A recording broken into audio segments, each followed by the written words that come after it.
Jed pre-ordered his Springer, a toy, I was also looking for my soulmate. I found my soulmate before the Springer came out. You know what's really going to suck? When he gets that figure, and it sucks. And it sucks. It'll be the greatest figure ever. I don't care how broken and how sucks it is. It's going to be the best thing ever. How sucks it is. How sucks it is. That's like when we say he took the lead. It's like that's right, dude. Figure.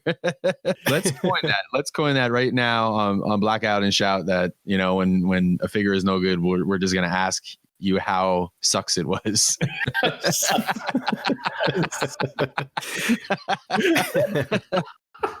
All right, let's move on.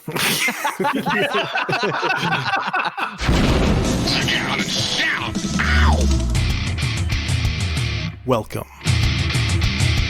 You have now tuned in to the Blackout and Shout podcast with your host, Mike Kincaid.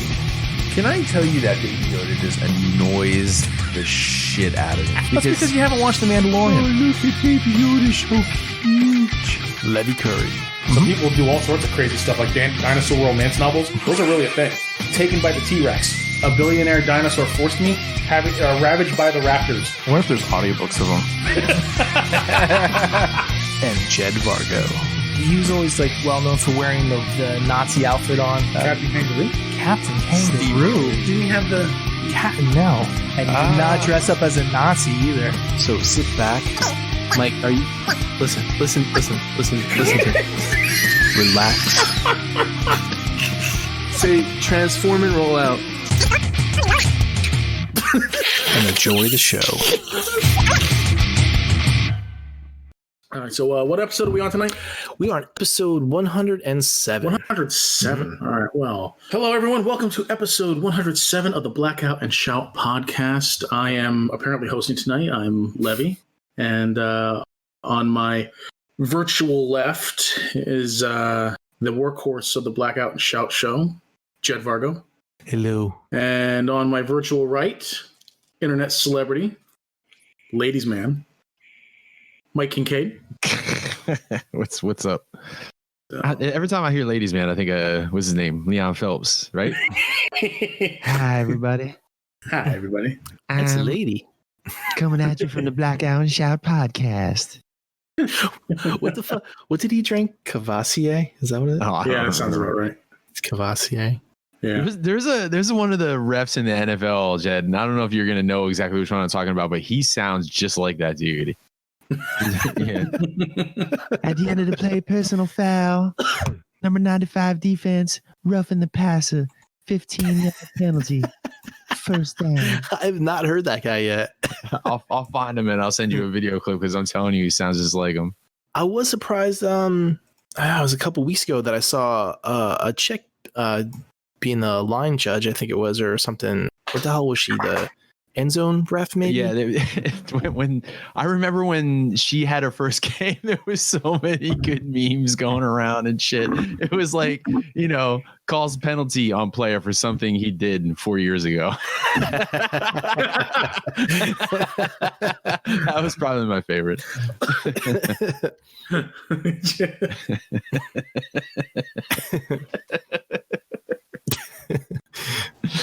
Player asked what the penalty is. If you don't know, then I'm not telling you. That reminds me that commercial. What was it? Was a Budweiser commercial or whatever. When the coaches was like screaming at the fucking referee, and they're like, the announcer's like, "How did someone train to be able to take all this abuse?" And then he like pans flips to him being at home with his wife screaming at him the same way. Yeah, that was a good commercial, man. I remember that one. All right. That might have been a Super Bowl commercial, Jed, right? I think so, yeah. So Jed, what do you got? Any hauls, shout outs, plugs, anything for us tonight? I haven't really gotten anything actually in the past 2 weeks. Come to think of it, I haven't really bought too much.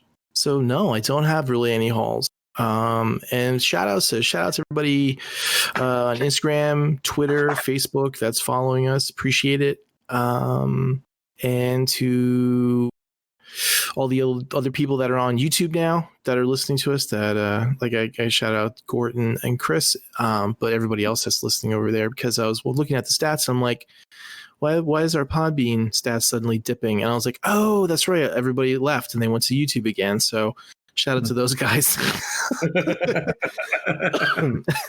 Shout out to everybody that favors YouTube over everything else. But that's about it. Yeah. I should probably start including the YouTube link in the listeners' questions post too. Yeah, we probably should do something. I want to kind of do something special with that YouTube channel, something a little bit more. I'm still trying to figure it out. Like I want to like monetize it. Well, yeah, so we get like 3 cents for every video. Yeah. Yeah. I'm not working for free here. Not just like, I'm going to put some like animations up there and, maybe something that's specifically, video related. But like I was telling you the other day, I said, do that one animation idea. But yeah, things like that. There's something else too. I'm trying to think, like kind of brainstorm a little bit to do. So, like the live uncut podcast thing is just, it's boring. And I don't know, the 360 stuff is kind of just a waste. Really, I got a couple of people that enjoyed that, but I don't know. I got to think about it a little bit. Yeah. But yeah, shout out to all our listeners. And that's all I got. All right. Mike, any hauls, shout outs, plugs? Yeah, I actually got a couple of things this week or last 2 weeks. So I got the G1 Metro Squad maybe like a week ago. So the Micromaster collection is growing little by little. And I also got my second Mafex figure, Cyclops. Me and brother Kyle went in and got ourselves a pair of Cyclopses. So yeah, so that's cool. Nice. New fucking rabbit hole. That's a good figure though. I like that Cyclops. Yeah, he's definitely cool. And then I got the Wheelblade, the Fans Hobby Wheelblade. That was the TFCon exclusive, the Chosen Prime and Get Right Robot. And I think they might have fixed a couple things up. Not that Athena wasn't good. Like it was pretty decent, but a lot of the tolerances and some of the stuff just worked better on the Wheelblade than it did on Athena. So that was extra cool. Like on the Athena, was like the tolerance is loose or too tight? There like there's the panels from the hood kind of fold around the back of the leg, and they're supposed to pop onto a tab, and they stay on okay on Athena. Not the greatest, but like decent, but on the Wheelblade they really popped on, they felt really nice and secure. Okay. On that one. Actually, that might only be the only thing. I think that was the only like mini issue I had with Athena. So, and she comes with that extra, like the Windblade sword, which is cool, which is, part of the thing that Jay did on it. So, and that plugs right onto the hip. So yeah, it's a cool little like reworking. I got Transform Elephant Speedstar. I didn't get a chance to transform him yet, but man, really good looking figure. And I also got the Pimp Destro. I love that he comes with like a stack of bills that's on fire. On fire, yeah. The whole thing is great. Like he has like leopard print, like on his cod piece and shit. Like it's like I didn't even really get it to open it. I was just kind of like collecting one box version, like one sealed piece of each one, for maybe like resale down the line and stuff like that. But I don't know, man. I might have to end up popping that one open because I didn't get two of them. I just got one. But yeah, he's pretty cool. He's gonna look good with the Supreme Cobra Commander or Cobra Emperor or whatever that is called. That figure. You know what? For some reason, I didn't bother with that one, and I probably would have. But I mean, I don't see, like, it's not like it doesn't have a place in my collection. Like there's no reason for me to have a Pimp Destro, but it's the fact that it's like a Pimp Destro. Yeah. Made me want to get it, and I guess that Cobra Commander is kind of a Pimp Cobra Commander. Yeah. But I don't know. Yeah, Pimp lineup. Yeah, I think I canceled that one, the Pimp Cobra Commander. Did you? Yeah, they're going for a nice price right now on eBay. Did I? No, I think I didn't even bother ordering that one. I can't remember. I don't have a whole lot of shout outs outside the ones that Jed already mentioned, the listeners and stuff, but and I don't have any plugs. I'm in the middle of working on an idea. So Jed, I'll tell you, I will tell you a funny story about said idea, which I won't say because you guys and like Brother Kyle are the only couple of people that saw it. I just kind of want to throw it out there when it's completely done. But I did show Brother Kyle and we were kind of laughing about it. And I said to him, I can't wait to show Jed this so he could shit on it. and then I showed it to you and I was pleasantly surprised because you actually liked the idea, which caught me off guard. Mm-hmm. Is that the thing that you showed us in the chat the other day? Yeah. I'm surprised you didn't draw like a bidet in there with it. yeah. I didn't pay attention to the conversation. I just went in there and saw the picture and I went and saved it, thinking that was just a meme that you posted. And I almost freaking shared it. Until I started looking at the conversation and realized it was something you're working on. I'm like, oh, you know what? I'm not going to share this. Yeah. I knew it was a winner because when brother Kyle actually came over on night, like Wednesday night or some shit, or it was sometime last week actually when I started working on it. But he came over like maybe the second night I was working on it, so it was like starting to take shape, and came in and like, okay, I don't want to say the quote to you guys, but you know the quote that's going to go along with it. Mm-hmm. He came walking in, I showed him the screen, and he threw the quote right out at me without me having to tell him. So I'm like, all right, I got a winner. Just gotta, finish it up. So hopefully this weekend, because I'm, with Vanessa being laid up, I'm just gonna probably have a lot of sitting around to do so. What better time to get some work done? How's she doing? Good. She's doing good, and she's getting a little better every day. Yeah, so she's okay. I was telling Jed. I was telling Jed before you got on that my mom was here with her today, so she took her for a walk down the block, and she's all hunched the fuck over and taking like 6-inch steps and shit like that. And the fucking the neighbors probably think like I beat her. Can you talk about what happened or? Nah, I'd rather not. I'd rather not. But I will say this: I watched her walk up the steps, boy. It's gonna be a rough. It's gonna be a rough couple of weeks waiting.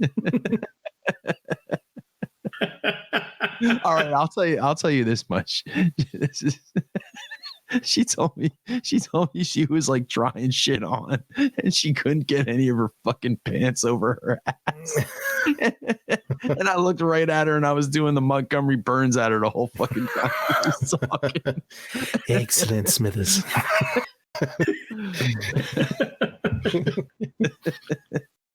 But anyway, I'm about to have a good, either healthy end of 2020 or a pretty good start to 2021.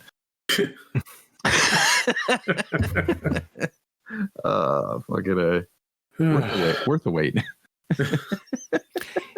I was going to ask you two questions, Mike, before we move to Levy. Are you interested? Or are you gonna get that 1/6 Snake Eyes that's gonna be coming out? The 1/6? No. It's actually a good price for a 1/6, and it's from 3.0. That's quality usually.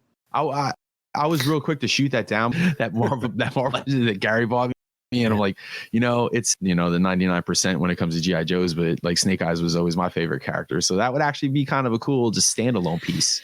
Honestly. Yeah, because but I doubt it. I don't. Play Arts Kai prices for a 1/6 scale figure. Yeah. And by like a company that does really good 1/6 scale figures, and they're going to do a bunch of them. So I'm all in on that. Yeah. I pre-ordered that. What about you, Levy? Yeah, it's definitely cool. No.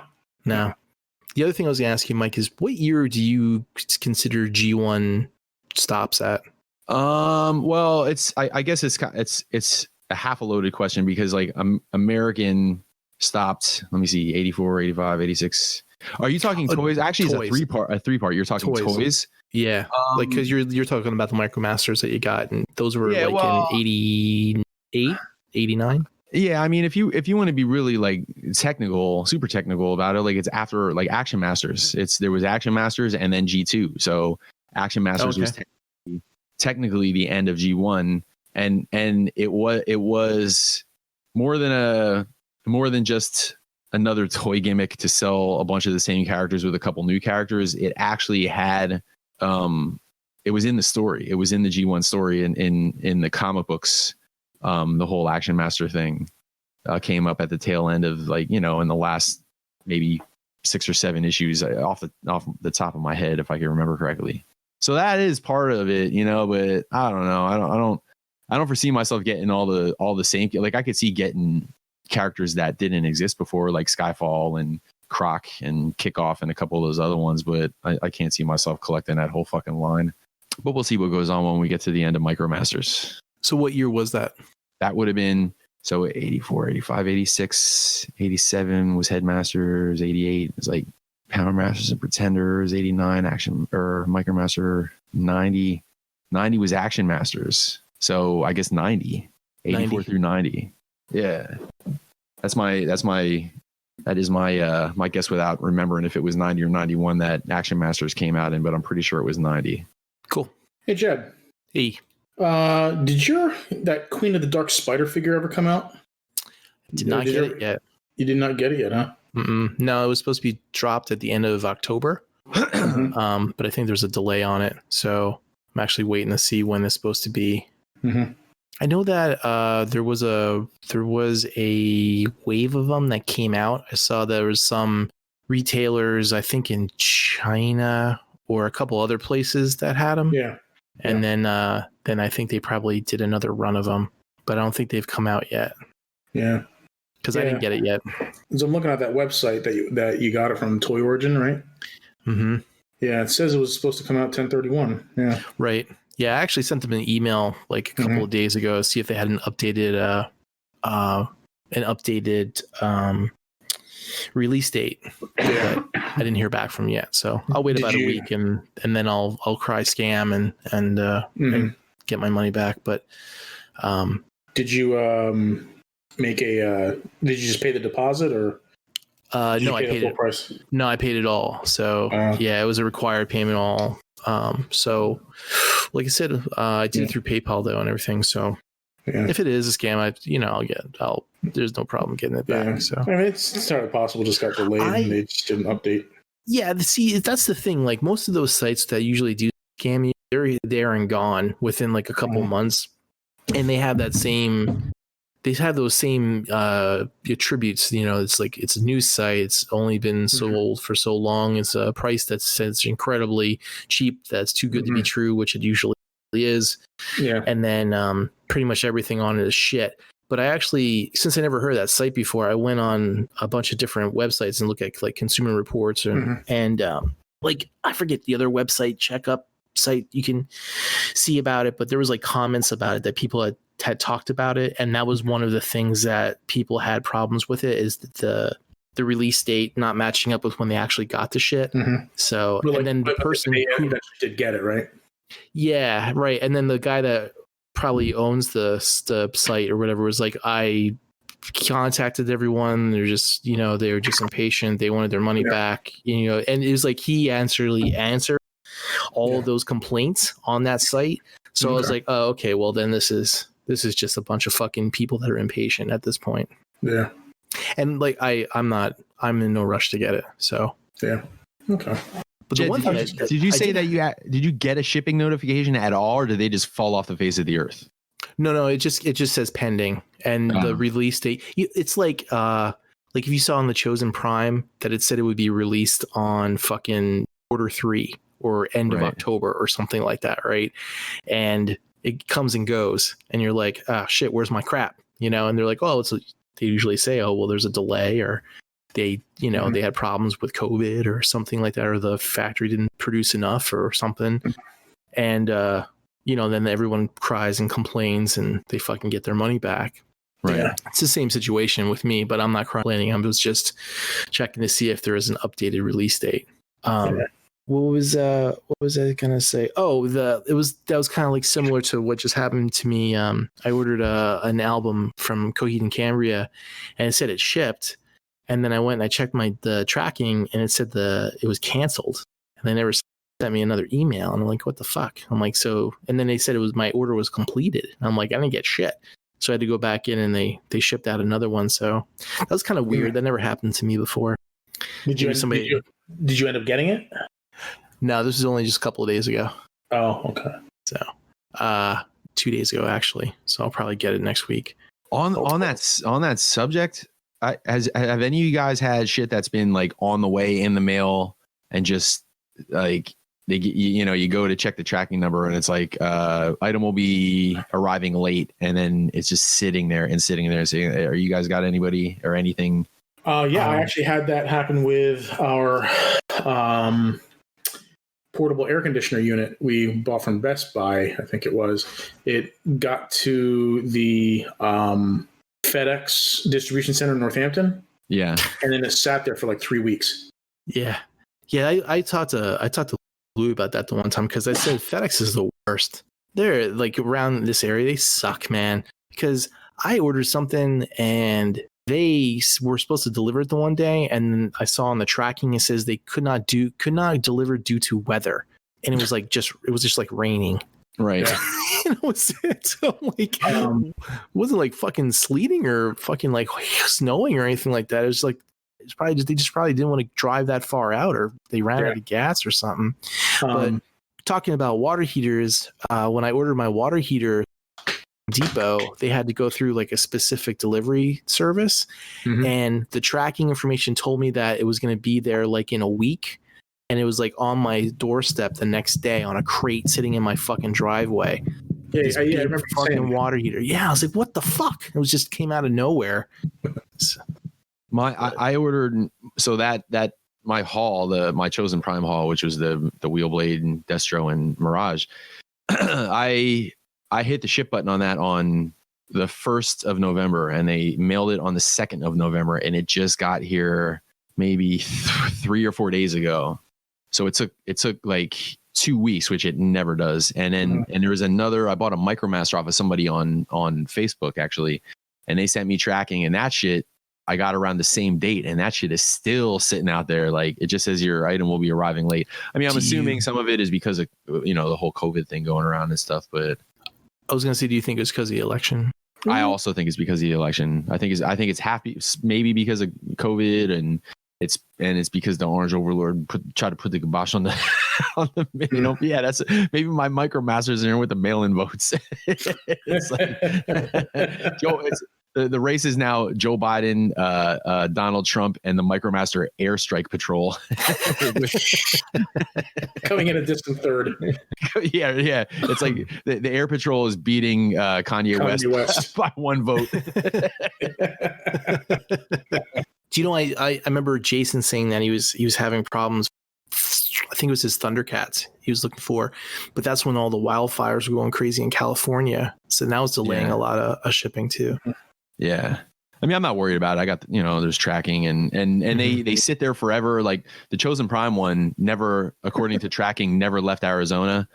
And then it just updated one day from that to it's out for delivery. So they didn't even bother with any of the in-between shit. They're just, we get another funny shipping story that just happened the other day. We get like this weekly produce box, right? We get like fresh organic produce and stuff. And if you don't like get it, open it that day, the shit gets fucking ruined. It'll be like all fucked up. So we were waiting for the delivery coming, and it was like 8 o'clock at night, not 8:30 or something. And they finally showed up and dropped it off. And Lori told me to go out and get it. And I brought it in. I'm like, this isn't it. And I looked at it. It says like refrigerated dog food on the fucking box or something. I'm like, oh no. I'm like, and I looked at the address. It said like Elk Lane or something that's completely not even close to fucking where we lived. So whoever was delivering, they were down the street and they had to turn around and come back. And Lori goes like running out fucking the house. She got like shorts on, her fucking slippers, and she's fucking screaming, yelling at the fucking truck. I can hear you. Hey! Yeah, she's like, ah! She got the box. She's like fucking throwing it down on the street and shit. But they pulled over. They pulled over and we gave us our shit, and the guy came over and gave me like we had a couple other boxes, and I took some stuff from him and I took it in. But man, this guy, he was probably about 107 years old, right? He looked like fucking Gandalf, right? Fucking super long fucking hair and a beard. And he was, oh, sorry about that. And I was like, that's all right, man. Here, I'm like, take that from you. So I took it from him, went inside, and I looked at Lori. I said, man, I said, do you fucking smell the booze on that guy? Dude was fucking lit. Like smelled like he came right from the fucking bar. Yeah, right to work. Yeah, right to work. I was like, whew. So he was actually when your package was delivered, he was actually probably about 35 years old.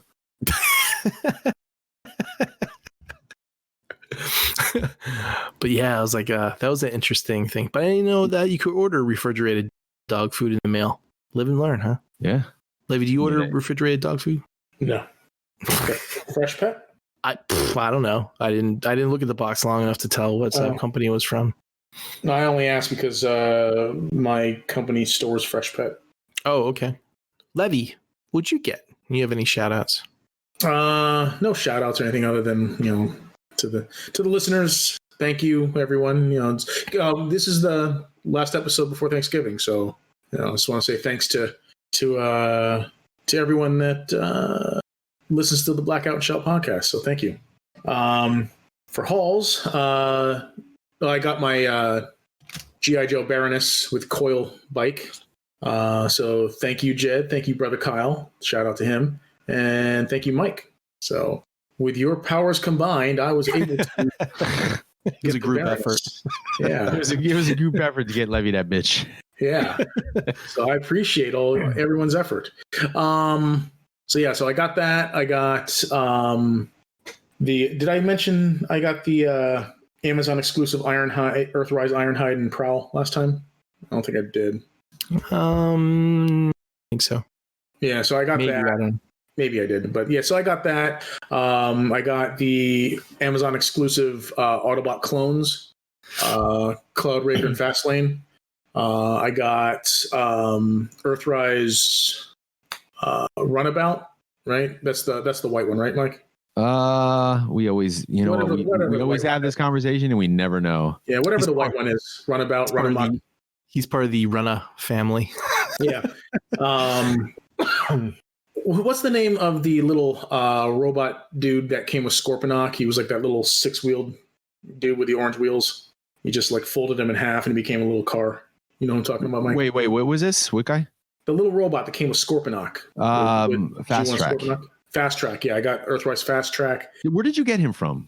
You pre-order him? Yeah, I ordered him from Hasbro Pulse. Okay. Yeah, because I want to get that, and he sold out on TCPs, but I decided like way after he was out that I wanted to get him. Oh, in all honesty, I could probably sell you mine. I don't know if I have any real interest in it. I just kind of got it because. So you're all in on the new Kingdom stuff. Are you talking to me? Yeah. Not talking to Mike. He doesn't buy that crap. Oh, well, yeah. Levy, hey man, I'll take it. If you don't want it, I'll take it. Yeah, I haven't decided yet, but I don't think I really need it. All right. Because I didn't get what's his name, the 6-gun. I didn't get six. I don't think I got 6-gun. Maybe I did. I don't know. I can't remember. But anyway, I'll let you know, Mike. All right. What were we saying, Jed? I said, are you going to get the Kingdom stuff? Oh yeah. I'm liking the Kingdom stuff. I'm not going to get those freaking fossilizers. Those look dumb. But like the actual real characters, they look good. The ones they revealed today look real nice too. That Dinobot looks good. Yeah, we'll save that for the toy news. Oh yeah, toy news. See here. Runabout's the black one. Yeah, so Run Amok. Yeah, so I got Run Amok, and then I got Yeah, so I got those 3. Oh, I got my Target exclusive Red Hulk finally. He showed up on the Target website out of the blue one day, and it was like last week or whatever, like late last week. I actually saw somebody post on the Marvel Legends collectors group saying that he was up and for retail because like people were scalping it for like $70-$80. So I picked up Red Hulk. I didn't really ever felt like I needed Red Hulk, but once I got him, it's pretty fucking cool. Cool. And then I got my Figma Uraraka from My Hero Academia. I thought you said Baraka. No, Ochako Uraraka. She's the girl that can manipulate gravity. They just put a whole bunch of pre-orders for those characters. 3 new ones. Like I didn't know for My Hero Academia. I thought you were just getting that one dude. I didn't know you were getting to the other ones too. No, but what figure line? Because I'll have to look. Yeah, because I saw it on Ami like a week ago. Yeah, the only reason I got the Uraraka was because I wasn't sure if they were going to be making any more in the Amazing Yamaguchi stuff. But then Amazing Yamaguchi announced that they're making a Bakugo. Was that his name? The guy with the grenades on his arms? You know what, dude? I watched that first season. Mm-hmm. Any of those guys' names? Yeah. I really don't. You know who I'm talking about with the grenades on his arms, right? Nope. I remember the fire guy, the ice guy, the Superman dude, and the main character. That's about it. And the chick the chick that can make things come out of her body, and she always wore like the low cut thing. That's the only characters I remember. Oh, and the frog chick. That's about it. Yeah. Well, no, this Bakugo is what's his name's rival. He's the blonde guy that causes explosions. You could keep telling me all these different names, Levy, and I'll be like, "Yep," and I have no idea. Don't pay attention to the name. Pay attention to what I'm describing. He's the guy who's like his nemesis. His rival. He's the blonde kid that makes things explode. Oh, right. Okay. Yeah. So anyway, the 3 that came out was Himiko Toga, Izuku Midoriya, and Katsuki Kakugo, the one you were just talking about. It was they're from Takara, the 3 of them. Takara? Mm-hmm. I didn't know Takara was making My Hero Academia figures. Apparently so. They went up for actually, that's weird. Art FX. Oh, that's like a statue. Huh. Oh yeah. Okay. Oh yeah, Art FX. Those are statues and stuff. Yeah, so you don't care about statues, right? No. Right? Not typically. Okay, so yeah, that was the one. So there is one statue I have been looking at that I've been wanting to get. You know what, Levy? I think these are statues. I think that's probably why you didn't. Yeah, they are. But they look really good, though. Didn't we just say that? What? No, I'm saying no. The one was, but the other 2 aren't. The other 2 are under Pop-Up Parade. Oh, never heard of that. That rings a bell now, but it's all under Takara's home. I see. Anyway, so disregard everything I just said because you're not in mini statues. All right. Fantastic. Mm-hmm. Anyway. And I think that's it for my haul. So, you know what? Other than the water heater, Yeah. I do want to mention one thing, though. I started smoking, man. That's awesome. You started smoking? Smoking, yeah. Oh, smoking meats. Yeah. I thought you were saying you picked up cigarettes. I'm like, the fuck? Nah, smoking meat, man. That's so good, dude. Yeah, it is. Yeah. Oh, great. Tell you what, when I made that smoked macaroni and cheese, so good. So good. We're gonna try and do turkey legs if I can find some this weekend. Oh, good. Yeah. I'll tell you what, do everything on my grill that it comes out awesome. So I don't have to worry about anything. Just throw some fucking briquettes down and the wood on top and poof. A couple hours later, I got some delicious tasting fucking flavorful meat. Yeah. Mike, you got to smoke stuff, man. It's good. Yeah. Well, he smokes plenty. Mike smokes plenty. Meat. Got smoked meat, Stimpy. Meat. What would you like to smoke, Kowalski? Meat. Stimpy, go get Kowalski a glass of meat. Go roll Kowalski a joint of meat, Stimpy. There was a meme I saw yesterday where they were talking about some type of meat that is like some type of salami that's surrounded by a roll of cheese, and I had a picture of this big fat cat heavily panting.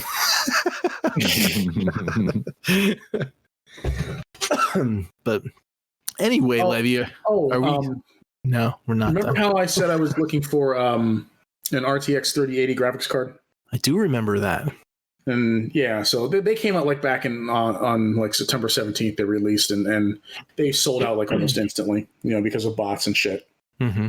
Well, today on Best Buy's site, because I have an app that tracks the website for any kind of changes, right? And all of a sudden, my app just lit up. I got a notification and I looked at it, and everything was available. Like all models of this graphics card were available. And I jumped over there. I picked one because you have the one that's sold by NVIDIA themselves. That's the Founders Edition. But then you have all the AIB partner cards. The ones from EVGA, Asus, MSI, and all that. And they all have slightly different specs, different clock speeds, and things like that. That justifies the differences in prices and stuff. So I just grabbed one. I think I was trying to get the one EVGA card, and I managed to make it through the entire checkout process. And all I had to do was basically finalize the order. And as soon as I hit that last button, boom, it said it wasn't available anymore. Oh. I was at work and I almost flipped my fucking shit. He's probably sitting there at his desk and all the lights start going off and the siren's like whoop whoop whoop.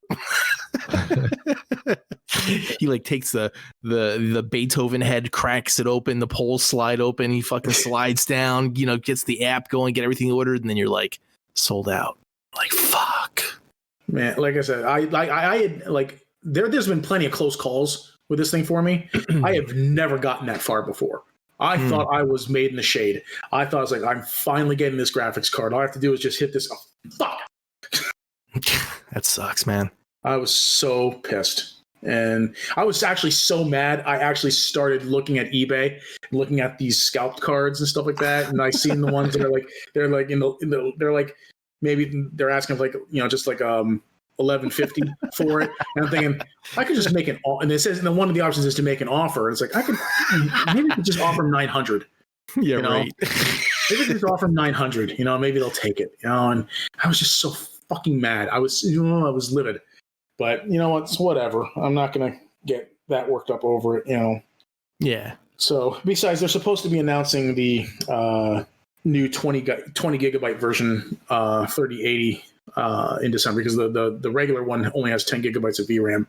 So they're supposed to be announcing a new 20 gigabyte version in December. So I'll see if that was like Doors was saying about how they were selling those PS5s for like $5,000 or something on eBay. People were buying. Some were asking that, but most of the time I think most of the prices on those are around like $1,000, $1,200. Still. No, it's still insane, but like, no, I mean, the 5,000 is like on the high end. Either that, or maybe like what it might be is like one of the things that people do to fuck with scalpers is if they're asking for bids, they'll just bid up to astronomical numbers, astronomical prices with no intention of paying. Like I've seen like NVIDIA graphics cards from the 3000 series graphics cards, like bids as high as like $99,000. just trolling these guys, and all it does is just waste the seller's time and everything, and it's just this big inconvenience to them.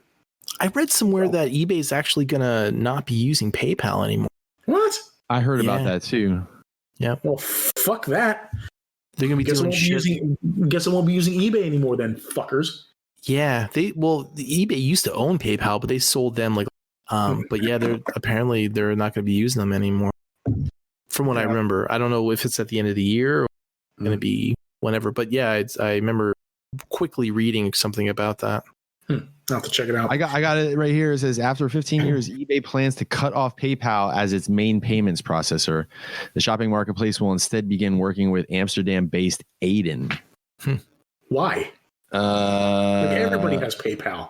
Yeah, well, I'll while we're moving along, I'll read the article a little bit, and I'll give you the meat and potatoes rather than boring everybody with the whole article. Yeah. I'm sure it's money.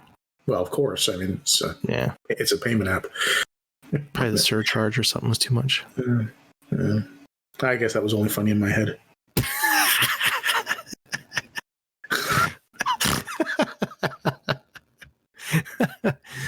It reminds me of a great quote. And I wish I could remember who the hell said it, but it said, I've always discovered that anything can be solved with either money or violence. Well, it's similar. That's similar to a quote I like to make, which is, "There's no problem that can't be solved with a little murder." So, okay, so here's the important part. After existing eBay PayPal agreement ends in 2020, PayPal will remain a payment option for shoppers on eBay, but it won't be prominently featured ahead of debit and credit card options as it is today. PayPal will cease to process card payments for eBay at the time. So without reading this whole thing, what I'm getting is that you can still use PayPal, but you can't use a credit card through PayPal anymore. It's gonna have to be like direct out of the bank account. So as long as it's still an option, I don't give right. Shit. Okay, well there you go. One crisis averted. So we moving on to news. Yes, you're the host. You tell me. Well, let's move on to the news then, my friend. I'm sure that's what the people came for. So, Alex Trebek died.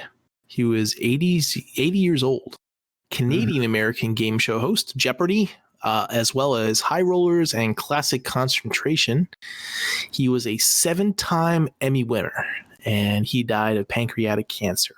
Yes. And Alex Trebek. And actually today, I think it was, it was yesterday was World Pancreatic Cancer Day. Interesting. And so Alex Trebek actually had a pre-recorded message that they played prior to airing yesterday's episode of Jeopardy. So, yeah. Interesting. 2020 is claiming some high-profile celebrities as of late. Yeah. Yeah, I mean, if you think we were just talking about Sean Connery and how let's do the parody on Celebrity Jeopardy. Now Alex Trebek is gone. Yeah. That's when I remembered my Charlemagne. See, for me, it's a little. There, a lot of people went there with it, but the first thing that popped into my head, and Alex Trebek was the Jerky Boys call when the guy calls up and he's trying to get on Jeopardy. Like, Alex Trebek is liable to go on a commercial break and punch your fucking mouth loose. I'll take short for 400, Alex. No, that's S words that begin with the letter S. Shaba, but it began with a bloody S. What did you say before, Mike? Don't get him started. Yeah. As long as you're not like on a podcast, he knows he has to stop because the show's got to go on. But it's more like when you're on a road trip, the last thing you want to do, like say you're taking like a 7-hour road trip or some shit. The last thing you want to do in the first 15 minutes you're in the car with Lewy is get him to quote, anything. Yeah, but you gotta get like other people doing it too. Then you have the whole car full of Sean Connery. Mike, do you remember when we were in KB at the mall the one time? And we were looking at Transformer stuff, but those two kids came in and were looking at the Dragonheart toys. And the one guy, the one kid just kept going, "I am the Lash. I am the Lash. I am the Lash." He just kept saying that over and over again. "I am the Lash." Shut up. If you kill me, you'll be out of a job. Yeah, fucking kill every motherfucker in that place that day. So funny. The army shall be my trees, and the rocks and the birds. The birds in the sky. In the sky. I am the last. This is quite interesting as well. Ken Spears died. He was 82 years old. Who He was American. Ken Spears. He was an American animator and television producer. It was the Ruby Spears, thing that made Scooby-Doo and Dynomutt and Alvin the Chipmunks and stuff. And was it Joe Ruby? Yeah. John Ruby? Joe Ruby. He died. We talked about him dying back in the end of August. Yeah, and then Ken Spears. No, just a couple months, and then Ken Spears dies too. So he had complications from Lewy body dementia, which I have no idea what the hell that is, but it sounds fucked up. But yeah, that was it's funny that the both halves of the the Ruby Spears animation production stuff died within a couple months of each other. Yeah, I think they're around the same age too. And that's all the people that really died that were related to like pop culture or anything that we know, unless you guys know of anybody else that you can think of. But I think that was it. Trailers. So let's start with Chaos Walking. What do you guys think about that? Chaos Walking. Chahos Walking. That's what I was walking. That's what I was laughing when I can't say that word anymore without thinking Chaos. Chahos.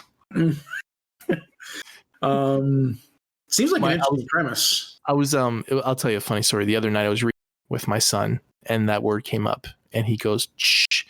I'm like, it's chaos. No, you should have misled him on purpose.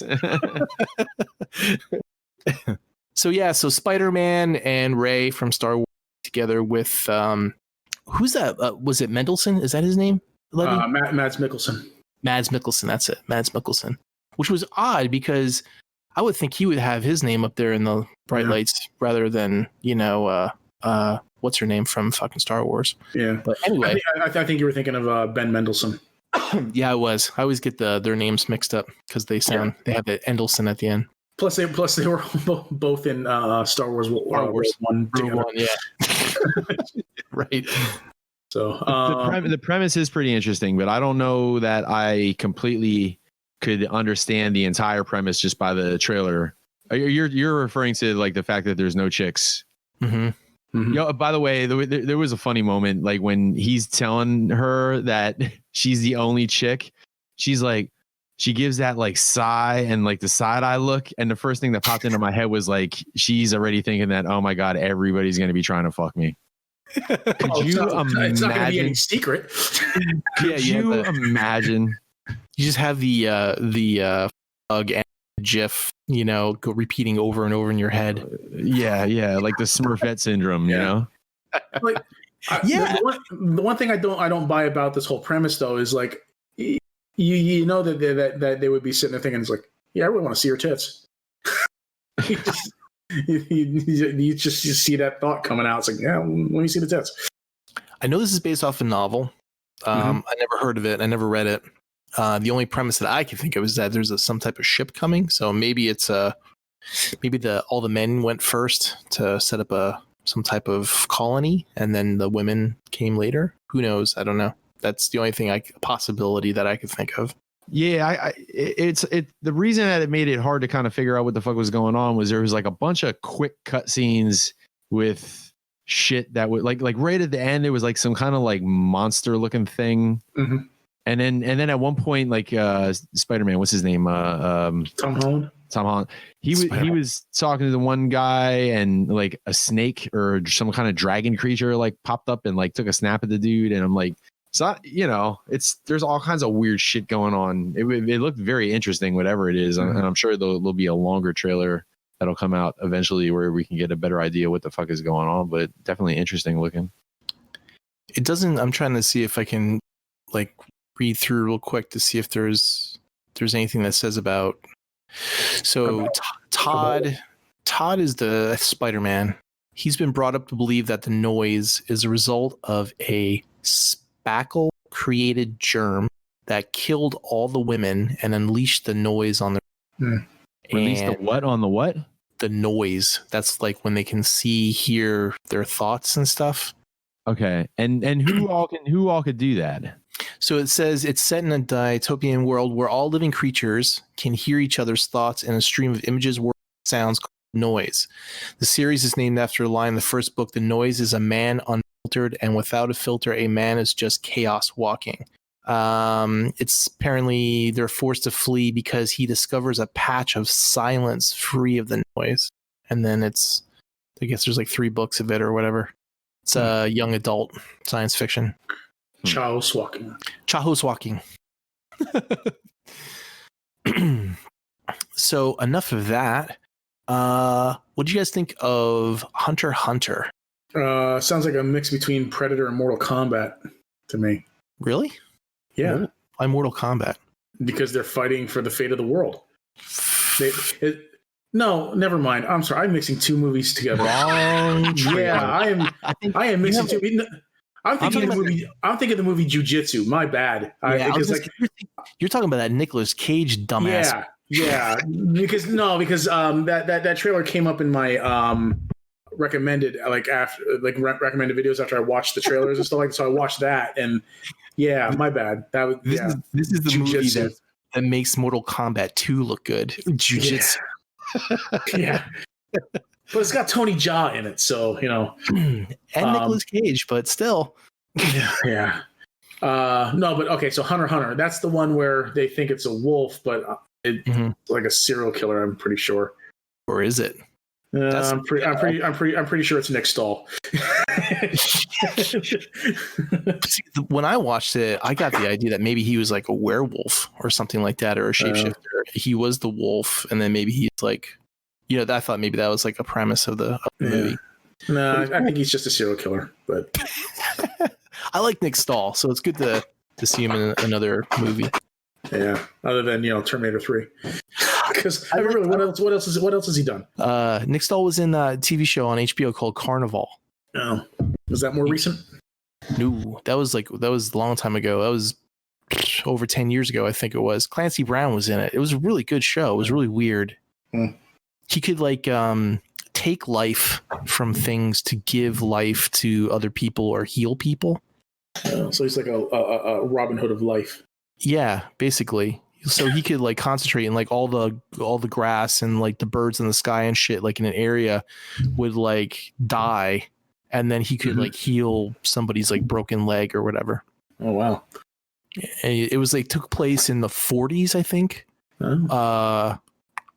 When was the first nuclear test done, Levy? Do you remember? Do you know?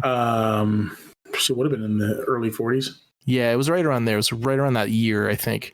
And he was basically he ran off like say he was an X-Men or a mutant or something like that, because people fucking thought he was fucking Satan or some shit, and joined one of those traveling carnivals. And there was all these fucking weird people in it, but Clancy Brown played this fucking really fucked up weird preacher, and it was really good. So, and I liked it a lot.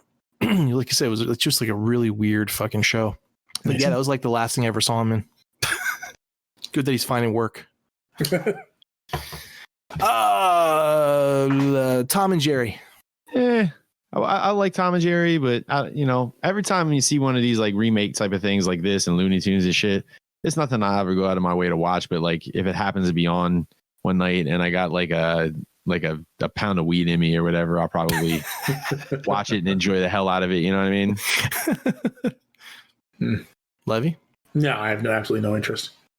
Yeah, this is one of those things where the actors that are in that movie, it's going to be career ending for them probably. Inside Pixar. This looks interesting to me to see how how Pixar works. And it's a series, so it's going to be a weekly show. That's on Disney Plus, right? I'm assuming so. Yeah. Yeah. Might be cool. I don't know. I got two feelings when I watched this video, and the first was I will just echo what you said. It looks very what they do and how they do it, and where you can go into work and you absolutely love what the fuck you're doing, And I kind of got that feeling I was watching the YouTube page and just listening to those guys talk about it. And it's man, fun on a Friday night and shit. These motherfuckers are going in and doing talking about this kind of stuff and working. I'm I just realized man, I'm 44 years old, and even though I've been okay with my jobs and stuff, most of them, coming up, and I've thankfully never had to work anywhere that I really fucking hated. I've never had a job where I had to go into the workplace and I was just over fucking joyed to go in and do what I'm doing for a living, and that's what it looks like. All those people, even though, excuse me, even though they look like they put in a ton of work, it just looks if I was going to work hard at something, man, why not that be it, Right. That's how I felt when I worked at Pennsylvania and Palmerton. It was very corporate, wannabe, hours. Everything was like all whitewashed type of stuff, and it was just wannabe corporate type of thing. And then I moved down to Philly, and I got that job. Like fucking, I was in an interview, and a dog ran by. I'm like, what? Or some guy was just wearing fucks, and then they had like big fucking Star Wars cutouts, and they had basketball hoops, and the graphic artist fucking with fuck, and I was like, holy shit! I'm like, this place is cool. I'm like, I want to work, and like you come and go when you want, bring your dogs in or whatever. I was like, man, it was really laid back, and those type of companies, the people who enjoy going to their job, are more productive than someone who doesn't. A lot of employers and managers and stuff. Even the job that I ended up hating, which was off the wall, that was the one that I got off from before I went to school.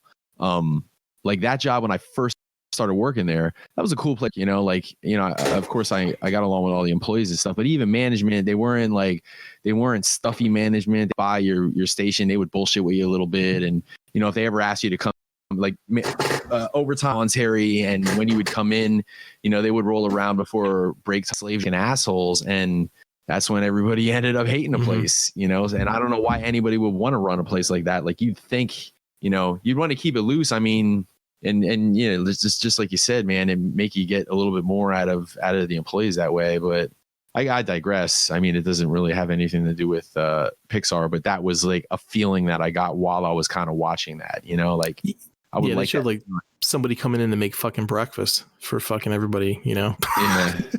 And like I know like places like Google and other type of Silicon Valley stuff have like sleep pods that you can just kind of go in and sleep if you need to, and all this really cool shit.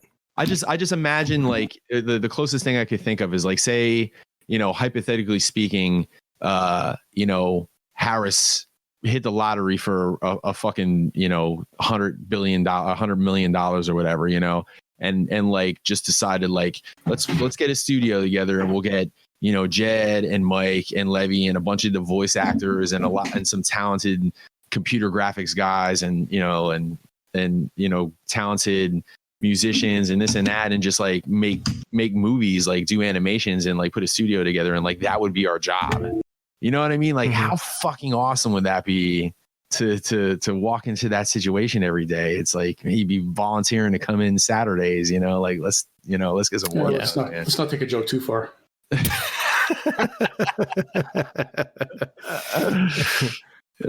The only positive after that depressing thought, the only positive is like, I still feel like that can happen yet. It's not like we're all, it's not like we're all fucking old fucks. You know what I mean? Like, the dream job might be around the corner. It might not be, and we might never find it, but as long as the hope is there, then it's okay. 10 years from now, you'd be like, when I retire, yeah. How about it? We're gonna get in the studio together. It'll be, the dream will come true when I'm on hospice one day, and I'll be like, "Oop, it's almost time to sleep. It's almost time to sleep." Yeah. So yeah, Inside Pixar looks like an interesting view into the fucking world of animation. I watched this trailer and I was debating if I should throw this in there or not, but I was like, fuck it, I'm just gonna throw it in. So what do you guys think of Buddy Games? Dude, that shit had me. I watched that trailer twice, man. That shit had me dying. Like I didn't know where it was. It was funny because it looks like it's him and his old lady like years in the future, and they're talking about the past, right? And the past is where Johnny Knoxville, what's his face? Johnny Knoxville, or no, is that not Johnny Knoxville? Dak Shepard doing a lot of jackass shit. Josh. Like, and then once it gets going, man, that shit had me fucking dying. When that guy when he goes up and he asks a girl for a drink and she looks at him like he's crazy and he's like, "I'll eat your box for a week," and she's like, "What do you like whiskey or whatever?" Like, dude, I was fucking dying. That was good. And then he's like fighting what the fuck was he fighting? Like a possum, or so he punched a possum in the face and shit. Just like it looked dumb. And you know what? Comedy trailers usually don't really make me want to go see a movie. It's just like, all right, it's kind of funny and maybe I'll see it. But that shit looked funny as fuck, man. It really did. When they had the Komodo dragon. Yeah, Enter the Dragon. Yeah. Yeah. Yeah, that was pretty good too, man. There was a lot of good parts in it. That looks like it'd be. That's another one. Like I said, man, pound of weed, get me in there. I'm in. Levy, what do you think about it? I think it looks stupid as fuck. See, that was my mind, like, because I had my left side of my brain was like Mike, and then the right side of my brain was like Levy, and I'm like, do I add it or don't? I'm like, fuck it, I'm just gonna add it. You know what? I'm glad I was the left side of your brain, because the left side of the brain is the weirdo creative side, isn't it? And the right side is I like think so, yeah. the stuffy mathematical. I like Happy Death Day side of the brain. Ooh. That movie is a good movie. That's a 8-week fucking callback right there, I think, man. I think we're gonna keep rolling that joke for every episode. Phil Standing, the one that turned me on to Parasite, he and I haven't answered him yet, so he'll probably hear the response on this show unless I chat with him in the next couple of days. But I told him that I finally got to tell him that I saw Parasite or whatever, and he said, yeah, he heard the part where he was listening to it, and then he tried to sell me on how Happy Death Day was actually like a fun movie, and I left it unread because I didn't know how to fuck the answer.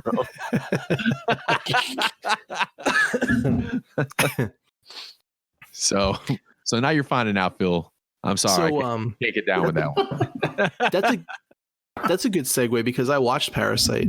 I watched all the episodes. I thought that I saw that you started it in the chat. And you made it all the way through? I did make it all the way through. So did you dig it? It was okay. I mean, it was good. It was a good idea, good premise and stuff. There was like a lot of wash, rinse, repeat kind of episodes. But there was a lot of good stuff that happened throughout the story. The ending was good. But I wanted the girl to fucking fall to her death, though. I thought, and then they fucked it up at the end. So, do you think they're gonna move on with another season, or do you think that was a wrap? No, I actually looked into that. They said that it's all done. They're not gonna do it anymore. It right out of the gate, like in the first 15 seconds, it said like somebody, I can't remember how they worded it, but like somebody had a thought, and they showed the couple, the older couple, and then the old man's head just opened up and just ate his old lady's head off or whatever. And I'm like, man, I'm in, But it was exactly like Phil described it. He said you got to hang in there. The first couple episodes are a little on the slow moving side, but then once it gets going, it's pretty good. The dog in the second episode, or the end of the first episode or whatever, that was interesting. Yeah. So that kind of kept me going. But yeah, when he got to when he was like kind of moping around, like after his mom died and shit, it was kind of got a little slow in the middle there. And when that other girl that was like obsessed with him, that whole side story thing. So yeah. That was kind of like a weird part. And with the mayor, then but that was a cool twist at the end with the mayor. Yeah. So, but I mean, it took a little bit to get there. So you like they could have got done in 18 episodes what they did in 24. Yeah. I think if they would have tightened it up a little bit, it probably would have been more interesting. So I started watching that Dragon's Dogma that we talked about. Dude, I'm in the process of watching that right now. Yep. Did you watch the first episode yet? I watched. I'm up to like 5 or 6. Oh, okay. Because there's only 7, right? I think. Yeah. Yep. Yeah. Well, I forgot about it, and then someone commented in like the Blender group I'm in, said that they used Lightwave for that whole series to make everything. And then I started watching it and I was like, oh man, I don't know if I can, I'm not getting into this animation. It's like, it's kind of taking me out of it. And then I kind of started getting used to it about maybe 10 minutes in. Yeah. And I was like, all right, this is kind of like a typical D&D thing, kind of like more like a video game than anything. Then I realized it was based off a video game. So, but then when, spoiler for anybody who, didn't see it and wants to watch it, but when the kid got fucking munched in the first episode, I was like, okay, I'm in. Yeah. and then the old lady got torched, and I'm like, and then they ate his heart, and I'm like, yep, I'm in now. Okay, so number one, I didn't know that it was based off a video game until like 10 seconds ago when you told me. And I found out about it in the strangest way because I have Netflix and like Tubi TV and like Hulu and a couple other, apps on there. And I typically go into the anime section and look around for new shit to watch. And this Dragon's Dogma doesn't, if you go in and type in, it was on Netflix, I believe, right? Yes. If you go into the anime section, it's not in there.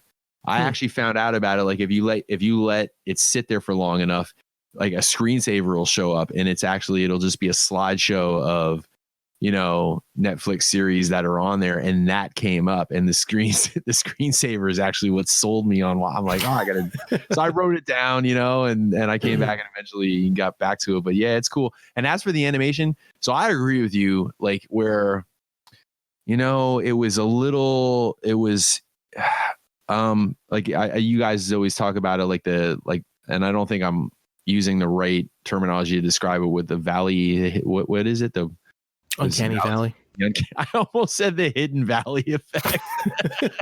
It's like salad dressing.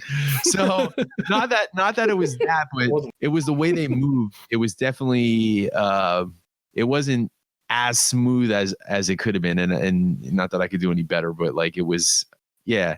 The animation was a little weird. It was a little video gamey cutscene type of animation as opposed to what we've been used to with like Voltron and like you're watching because I only watched the first episode, but like when you're like watching them kind of like move and their arms are swaying, it's just wrong. And like they're talking, it's wrong. It's not natural. It's not very natural. The acceleration of the animation is wrong. It's like they have it slow. It's like they accelerate real slow and then they slow down. It's not right. But when the kid shot the fucking deer in the neck.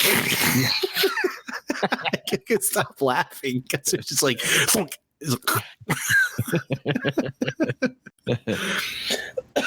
all that being said, I'm enjoying the shit out of it though. Cool.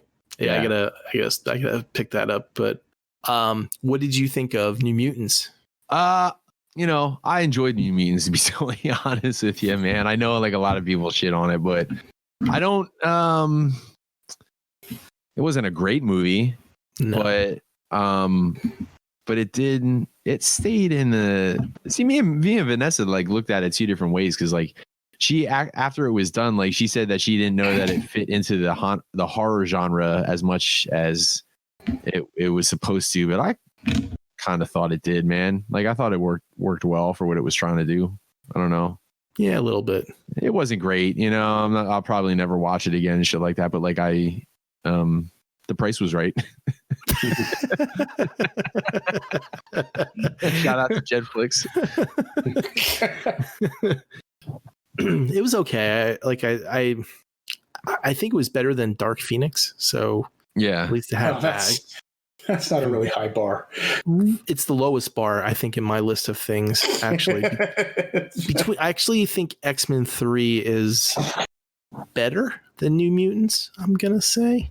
Maybe equal, but yeah, the Dark Phoenix X-Men 3 is kind of at the bottom of the fucking list. But I thought it was interesting. Everybody kind of just went by their actual names. Like it wasn't, Magic and Sunspot and Cannonball, and everybody was just kind of like they didn't have code names yet. They were just right. Then I watched that movie Mortal after that, and I actually liked that movie. Mortal. Yeah, just Mortal. You can 100% see where it's going, but it's, what's going to happen at the end if you're just basically fucking do the math. But it was actually well filmed and the acting was really well done. Is this one that we watched the trailer for the show? I think so. Yeah. It's basically this. Give me. It's a film that was done in Norway. So some of it's subtitled, but majority of it's like English. And it's about this guy who just like out of nowhere starts getting these fucking powers, and he like kind of runs off into the woods by himself, and I'm not sure, I think he hurts himself and he has to come back into the town or whatever to get like medical supplies, and he winds up like accidentally or maybe on purpose like killing this kid, and then the police fucking get him, and then there's a social worker that has to try to talk to him, and like all this fucking heat. It's like an X-Men movie that isn't an X-Men movie, you know. And he's like, you know what? I think I do remember now that you're saying it like that. he gets like these lightning powers and all this other shit and stuff, but you can see like where it's going. And like I said, I liked it because of how they got there and the acting and the way that it was filmed and directed. Yeah, it was really good. And you say you like all the Norse Viking type of shit. So like this, because it's kind of takes that premise. But it was good. I liked it. That's another one of those Sunday movies that you could probably watch. How about you? Like, do you see anything cool lately? No, I haven't really been. I mean, we watched Mandalorian tonight. That was actually a fun episode. Mm-hmm. But I haven't really watched any movies. I gotta chime in something on. So we watched that WandaVision trailer not too long ago.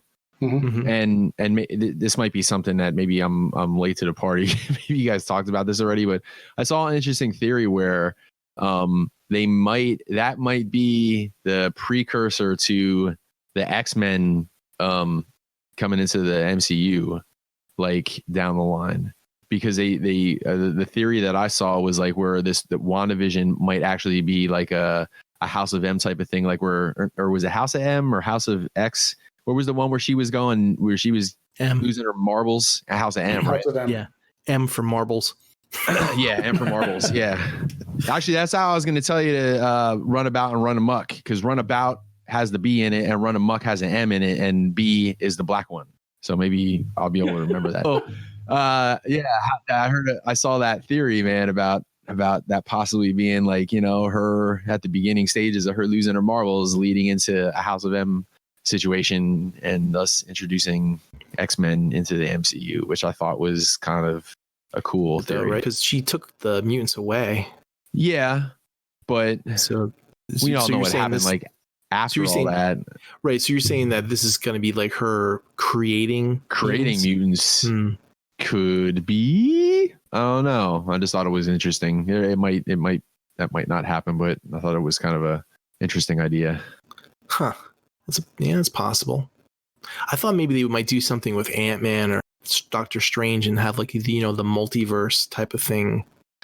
Do it that way, but yeah, maybe coming from I saw that like them saying that with the multiverse, like all the X-Men movies and Venom and Deadpool and all these other movies, Fantastic Four that happen outside the MCU would actually be then considered these multiverse, you know, other universes and shit like that, which, you know, I also thought was kind of interesting and stuff. But man, what else did I had something else to say about that, but it's gone. Pottimers. All right, so let's go on to the news. Wonder Woman is going to be released in the theaters and on HBO Max on Christmas. They decided, instead of holding it off till next year, to be just released in the theaters. What do you think, Levi? Do you think that they made the right choice? Because they said producers were feeling that the movie was going to get too stale if they waited any longer to debut it. Yeah, I mean, because, you know, it's a crapshoot right now trying to release movies in theaters. So if they want the movie to be seen, I'm all for having them release it on streaming services. Apparently, Mulan did pretty well, I think, on the streaming service. I think so. Yeah, we'll wait for it to become available to general subscribers on Disney Plus. I wasn't going to pay $30 for it. Yeah. So I don't know. I mean, I actually like that model. I like it's in the theater and at home if you want to, you know, not go out. And even I think maybe down the road they might still keep that. That might make sense, because the price you're going to pay for a movie ticket and some popcorn is going to be fixed anyway. So maybe, I don't know. I guess we'll find out next year. Yeah. I like. I think that home you know, like your home theater systems anymore are just getting more and more crazy. That, like, why would you even want to go to a theater and risk, you know, sitting in front of a couple fucking assholes that won't shut up while you're trying to watch the movie? Or, you know, I mean, besides the whole, you know, the COVID and all that stuff, just just, you know, even if times were normal, it's like, man, and I've been to movies where, I mean, sometimes it's entertaining because like you kind of like it was cool in not Endgame, or maybe it was Endgame, like, you know, when Cap picks the hammer up, or like when there's like some certain major shit that happens and you hear like the whole crowd go nuts and shit, like it makes the hair in your arm stand up, like that's cool. But people that won't shut the fuck up, you know, or it's basically people that won't shut the fuck up, just annoys the shit out of me. You got to put up with that shit at home. So yeah, I'm all for that model. I like that you can pause it when you're at home, go to the bathroom, and then come back and you don't miss shit. Yes. Also another, that's another good point. Side note, Vanessa rented that craft, a new craft, and she said it was 110% dog shit. Really? Yeah. Okay. She said she's, and I don't even want to tell you what she spent renting it, but she said like for what she spent renting it, she was really trying super hard to watch it and like it, and it just she's like, this isn't realistic. Yeah. Matter of fact, she wanted to call a friend or two over, like a little witch buddies and shit, to watch it with her so they could all shit on it together. Like really, yeah, they're coven. to really like get together and like shit on it, you know, get multiple views out of it, get their money's worth out of it, I guess. But yeah, it was terrible. Spoiler alert: the main character from that movie, it actually. What was the girl's name in the first one? The trailer park hot one. Trailer park. Are you talking about the crazy one? Yeah, Frugia. Yeah, her. So the main character in the second one ends up being her daughter. Oh, okay. Yeah. Like you give. Does she make a cameo? I don't know. I didn't. She said it sucks, so I didn't. I was sitting there for like 5 to 10 minutes of it. And I'm like, man, this is shit. This is shit. But anyway, cool. The next Transformers film will be directed by Creed 2 Helmer Stephen Caple Jr. Apparently, according to the rumor, is that now I thought it was going to be in parallel. It was going to be both, that they were going to make a Beast Wars movie and they were going to make a Nightverse sequel to Bumblebee. But according to the rumor, that they're going to dump the Beast Wars movie and they're going to go with a sequel to the reboot of like the Bumblebee type of canon. So reboot, like they're going to continue. What are they going to do? I get it, but we are calling that a reboot, right? Bumblebee. Apparently, the correct terminology for that movie is a soft reboot. A soft reboot, because it still has, you know, things that are still harken back to the Bayverse stuff. The fucking Camaro at the end. Like if they could just cut the last, 60 seconds off of that movie, yeah, then everything would be fine. Right. It's not a hard reboot where it's like all new characters all into. So yeah, soft reboot. And I think that now this sequel will then basically pick up where that leaves off, and it'll probably still be in the 80s, I'm assuming. Yeah. If not maybe the early 90s, but they're going to go that direction instead of doing a Beast Wars movie. See, I don't kind of believe that. I think they're still going to do both, but maybe I'm wrong. But anyway, they said that it's going to be directed by the guy that directed Creed 2. Yeah, I'm going to reserve judgment until I hear from him. I remember before Bumblebee came out, Travis Knight kind of put some kind of post out or whatever, or maybe it was part of an interview and shit that he said spoke to my soul as an old school Transformers fan. Like it was like I bought in, like you really knew you had a producer or director. What was he, producer? That really gave a shit about he was director. He was director. Travis Knight. Yeah. Gave a shit about the property, and like said shit in his little speech that he was letting us know. It's like, listen, I was a fan and I'm going to take care of shit the right way, which I think he did. I really wish they would have opened the doors for him and just let him, because at the time it was like, well, is this a reboot or isn't a reboot? And I feel like the movie kind of tried to tread that fine line in between both directions to leave it open-ended and stuff. And I really wish they would have just, let him take the reins 100% and do whatever he wanted to do without having to even think about tying into the old movies. But still, that being said, I liked what he did and I liked what he said. So I just want to see like what this dude's thoughts are where's he coming from, you know, as somebody that's going to be doing Transformers in a movie? Was he a fan, you know? Does he know what the the director was like? The director has so much that, you know, control, but basically your story is going to be from the writers. So it's based upon who's going to be writing that movie and how much of a G1 fan they were. So, yeah. But yeah, I see what you're saying. The thing that I'm thinking of is that like they gambled with Bumblebee to kind of see which way they were going to go with it. Yeah. And if it was gonna make money or not, and it did based on the last night being shitty. And this was actually did well for the budget it has, no matter what fucking Tyler tries to say. So, Yeah. But anyway, maybe what they're going to do this time around is they'll do the same thing they're doing with the toys, which is where Kingdom is going to be a mix of G1 and Beast Wars, characters, and then they can kind of split off from there. So maybe this movie will actually include something like that.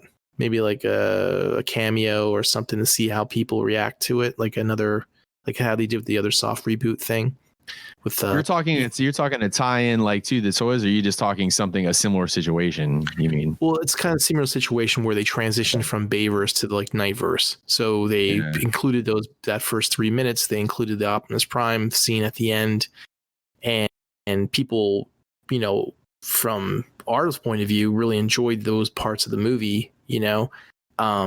Maybe that's what they'll try to do with this. Maybe they'll try to throw in some Beast Wars stuff and then get a feeling how people react to it, and then keep going with the movie. But I still think I still think you're going to keep rolling with it because it is the 25th anniversary coming up. It'd be funny, like you just brought up Tyler about how Bumblebee did so shitty that they're doing a sequel to Bumblebee instead of a Beast Wars movie.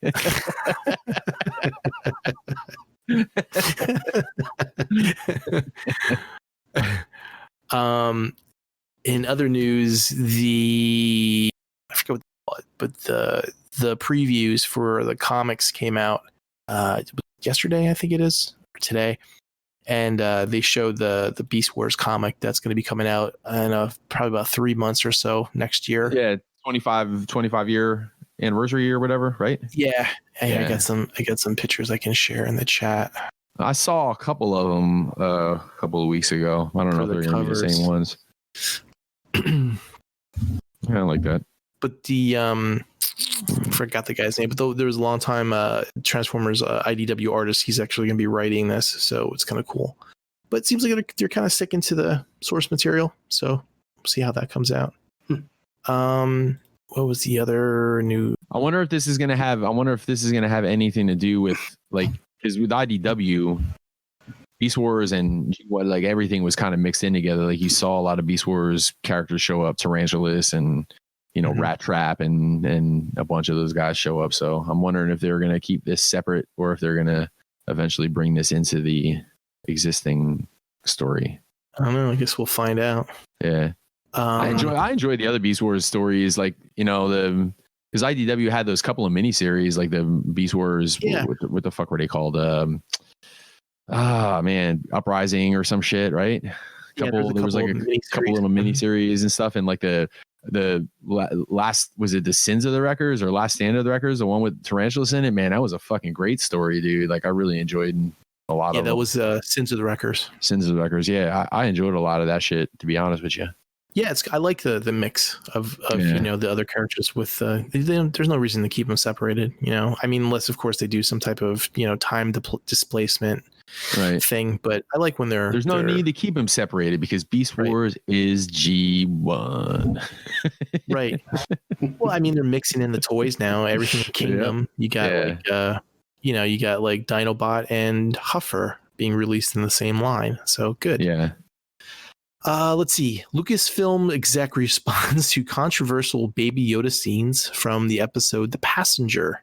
So, creative art manager Phil Sozak has addressed fans concerning the episode. He goes, "The frog lady's eggs are unfertilized, like the chicken eggs many of us enjoy." While also acknowledging that Baby Yoda's repeated scoffing of the eggs was intentionally disturbing for comedic effect. All right. Did you find it disturbing? Or Mike, did you find it disturbing? So just a quick throw this out there. So Mark Roberts that listens to us, he actually this is in the Q&A, so we'll just address that now, obviously, because I didn't know you had it as part of the news.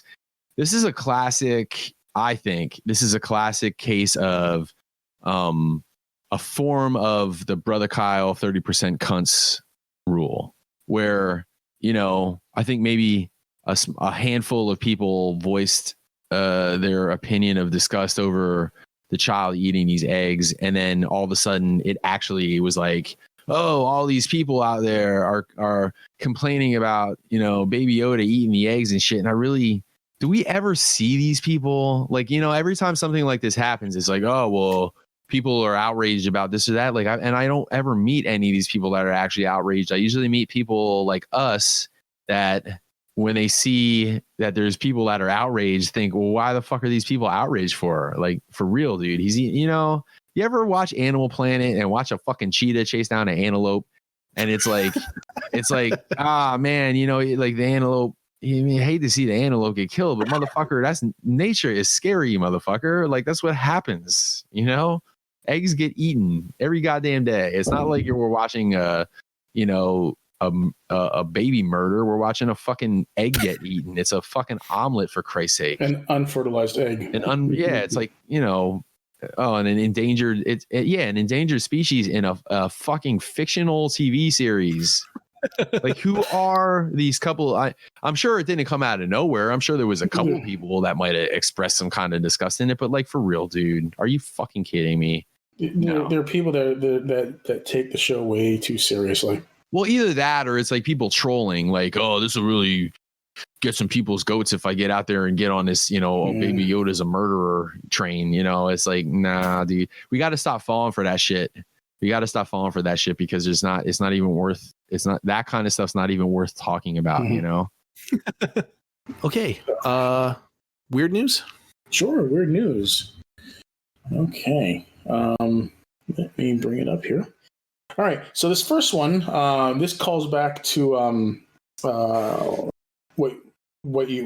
back to our celebrity deaths when you mentioned Alex Trebek.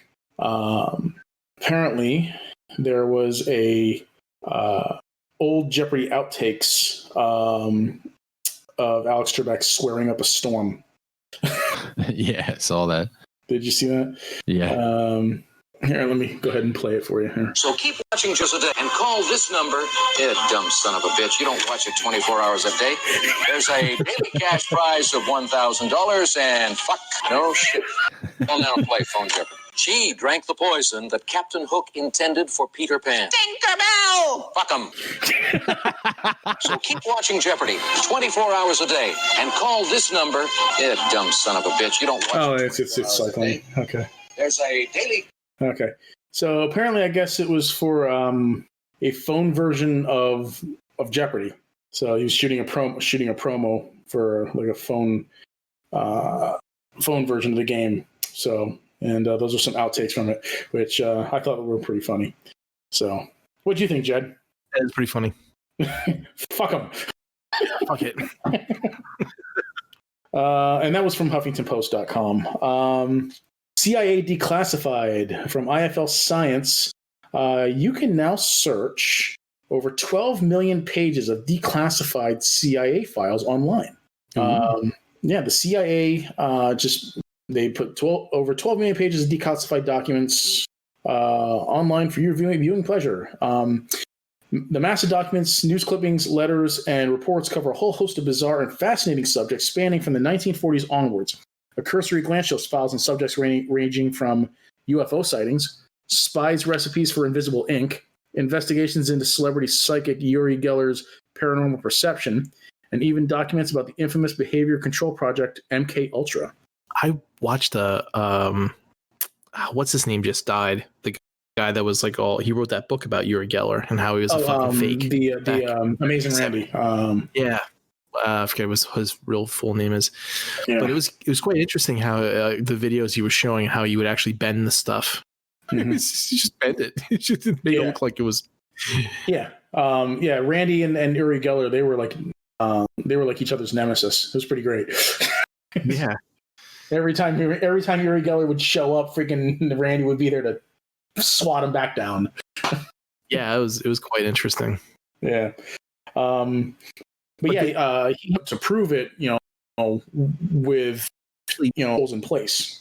He did do that the one time. Guy come in and he actually proved that he was able to do like psychic stuff, and then he signed the check and it's on it. So gotcha. Yeah, it was a hoax. It was a hoax of a hoax. So it was cool.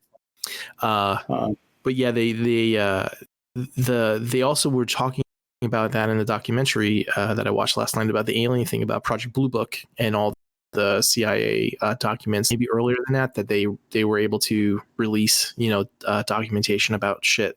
And there was some type of metallurgy company or metal company that was involved with all this secret shit. But yeah, so if anybody's into documents, you can just go to CIA.gov. Cool. So, and just beware that if you do, you end up on a watch list somewhere. Anyone who's afraid of their meth being poisoned, please drop it off at the police station. That's always a good one. Yeah.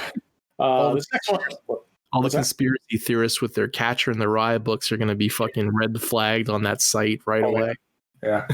I said, don't forget, kids, use your VPN before you go to CIA.gov. Yeah. All right. So this next one is I call Now Why Didn't Anyone Else Think of That? And this is another one from IFL Science. Actually, a lot of these from IFL Science. But anyway, Fox News host asks why we can't just raise the Titanic. Internet comes to the rescue. So Brian Kilmeade, don't know, I'm sure you've heard of him before. He's from Fox and Friends, I think. They were talking about the Titanic or whatever, and he just asked, why don't they? If it's so important, why don't they just raise it? And Twitter just came back and clowned him. So he suggested that it would be just simple as putting balloons underneath it and lifting it up. Do you know that they actually sink a lot of ships for coral reef production? Yeah, in the Atlantic, they'll scuttle a ship and they'll sink it so that the wildlife in the ocean and stuff can build coral reefs off of it. Mm-hmm. Someone on Twitter said, in response to Brian Kilmeade's suggestion of using balloons to lift the Titanic, says, this was literally the plot of the 1980 film Raise the Titanic. So I just thought that was kind of silly because, if it was just that simple, why hadn't anyone ever thought of that before? Indeed. But, yeah, balloons. God. So that was Fox. That was Fox and Friends. Fox News. And despite what you think of Fox News or whatever, whether you like Fox News or not, you have to agree with me that Brian Kilmeade's just such a fucking idiot. Just like all the different things he says, he's such an idiot. Levy Curry's opinions did not reflect the other members of the podcast.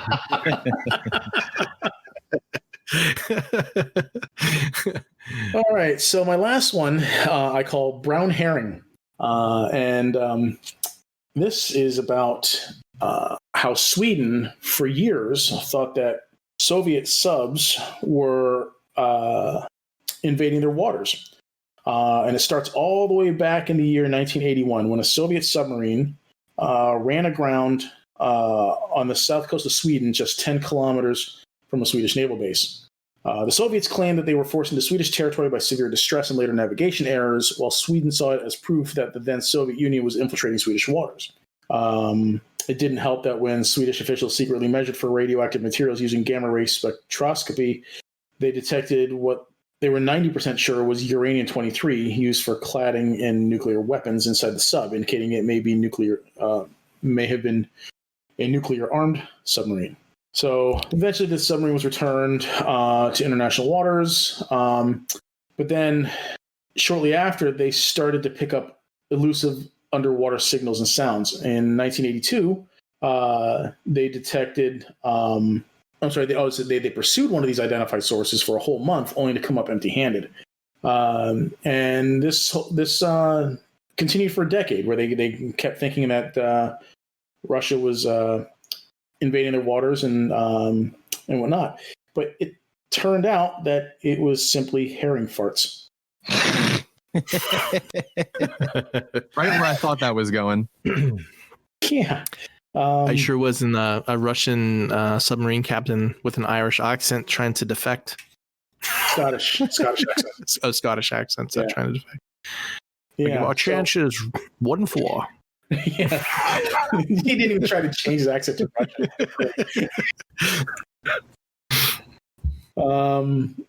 So the sounds that they've been listening to, they sound like a ping that you hear in films. Or no, sorry, they've been imagining it to sound like a ping you hear in films when the submarine's detected, or even the noise of a propeller, but it was nothing like that. It sounded like someone was frying bacon, like small air bubbles releasing underwater. It turns out that herring have a swim bladder, and this swim bladder is connected to the anal duct of the fish. It's a very unique connection only found in herring. So a herring can squeeze its swim bladder, and that way it can blurt out a small number of bubbles through the anal opening. In layman's terms, they let one rip. So herring swim in large schools and that can reach several kilometers and up to 20 meters deep, or several square kilometers and up to 20 meters deep. When something near them frightens them, say a hungry school of mackerel or a submarine on the lookout for Russian spies, they can generate a lot of gas. So that's weird news. The Swiss Navy was chasing fish farts for 10 years. Wow, 10 years. Wow. I wonder how the Swedish population feels about their tax dollars going to finding fish farts. So, I'm sure they're psyched. Fish farts. That's funny. So that's it for weird news. Toy news. I don't have a whole shit ton of toy news. Not in our wheelhouse. There was a lot of reveals in the Legends world and mainstream, I guess, and some Beast Wars stuff actually. But I guess sure stuff that we usually get into. X Transbots put a bunch of new pictures out of their cup, which looks like it's going to be pretty close. Yeah. So, yeah. And I knew that if I put this in the news that we wouldn't even end up talking about the cup, we'd end up talking more about the Springer that has gone missing. Yeah. One step closer to final justice. Your X Transbot Springer is my Fans Toys Trailbreaker and Blitzwing while we're at it. I think those have a much greater chance of coming out before the X Transbot Springer. You think so? Oh yeah, absolutely. What order do we think, Levy, you go first? We got X Transbots Springer, Fans Toys Trailbreaker, and here's the order they're going to come out in. Okay. Now these first two are interchangeable. It'll be either Fans Toys Trailbreaker or their Blitzwing, and then every other possible character that's ever going to be released, and then X Transbot Springer. So here's the reality. Right at the very end. Here's the reality. This is how it's going to go. All right. So Cup will be out, I'm going to say January, right? And they're going to get the trailer out probably before the Chinese New Year. Mm-hmm. And then after the Chinese New Year, we're going to see Virtus. And Fans Toys is not going to have anything because from what I understand, maybe the conjecture is that they're kind of reworking their combiners to make sure that it's everything's solid. And then they're going to start pushing more stuff out. When you said Chinese New Year, did you mean Chinese New Year 3034? Next year, 2021. Okay. What was interesting though is that Fans Toys Phoenix was re-released. Yeah, I did see that. Yeah, mm-hmm. Or at least the pre-order went up, right? Is it a pre-order? Yeah, okay, so pre-order. Yeah. So it's not like they found like a couple of boxes in the back somewhere. They're actually running a new line. They were probably hidden with the McDonald's Szechuan sauce. Yeah, that wasn't part of your toy news, was it, Mike? No. The price that they're going for it and what you guys paid, is it more or is it the same? The the Phoenix, I honestly didn't even really bother looking at it because Yeah, I didn't. I don't know. I think what it's like price the new one was. 240, I think. Is that what the original one cost? that sounds close because I remember that. Yeah. I think that came out right around the same time MP Megatron did, because I remember talking about the prices being close and how much more of a Transformer you were getting with Jetfire than Megatron at that time. But Cool. That sounds about close. I will have my Virtus next year. Oh yes, I will. By hook or by crook? No IOUs. I will have it. How many years has it been now? 3. 3 years. 3. Yeah. Nate just asked. I think it was back in July. I think it was when I pre-ordered 2017. So before I get it. You know what's funny? The time that Jed pre-ordered his Springer, a toy, I was also looking for my soulmate. I found my soulmate before the Springer came out. You know what's really going to suck? Yeah. That's when he gets that figure and it sucks. Or it's I don't care. It'll be the greatest. It'll be the greatest figure ever. I don't care how broken and how sucks it is. It's going to be the best thing ever. How sucks it is. How sucks it is. That's like when we say he took the lead. It's like So how That's right. sucks That's right, dude. the figure. Let's coin that right now on Blackout and Shout that, when a figure is no good, we're just gonna ask you how sucks it was.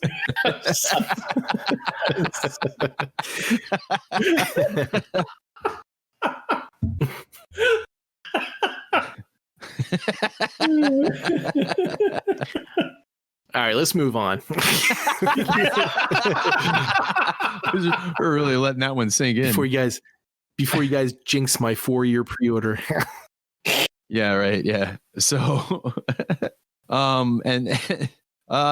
did we talk about the 86 series at all? The mainline 86 series? I realize that the studio news has series? been kind of like dropping here and there, and we really didn't. I thought we mentioned it last time.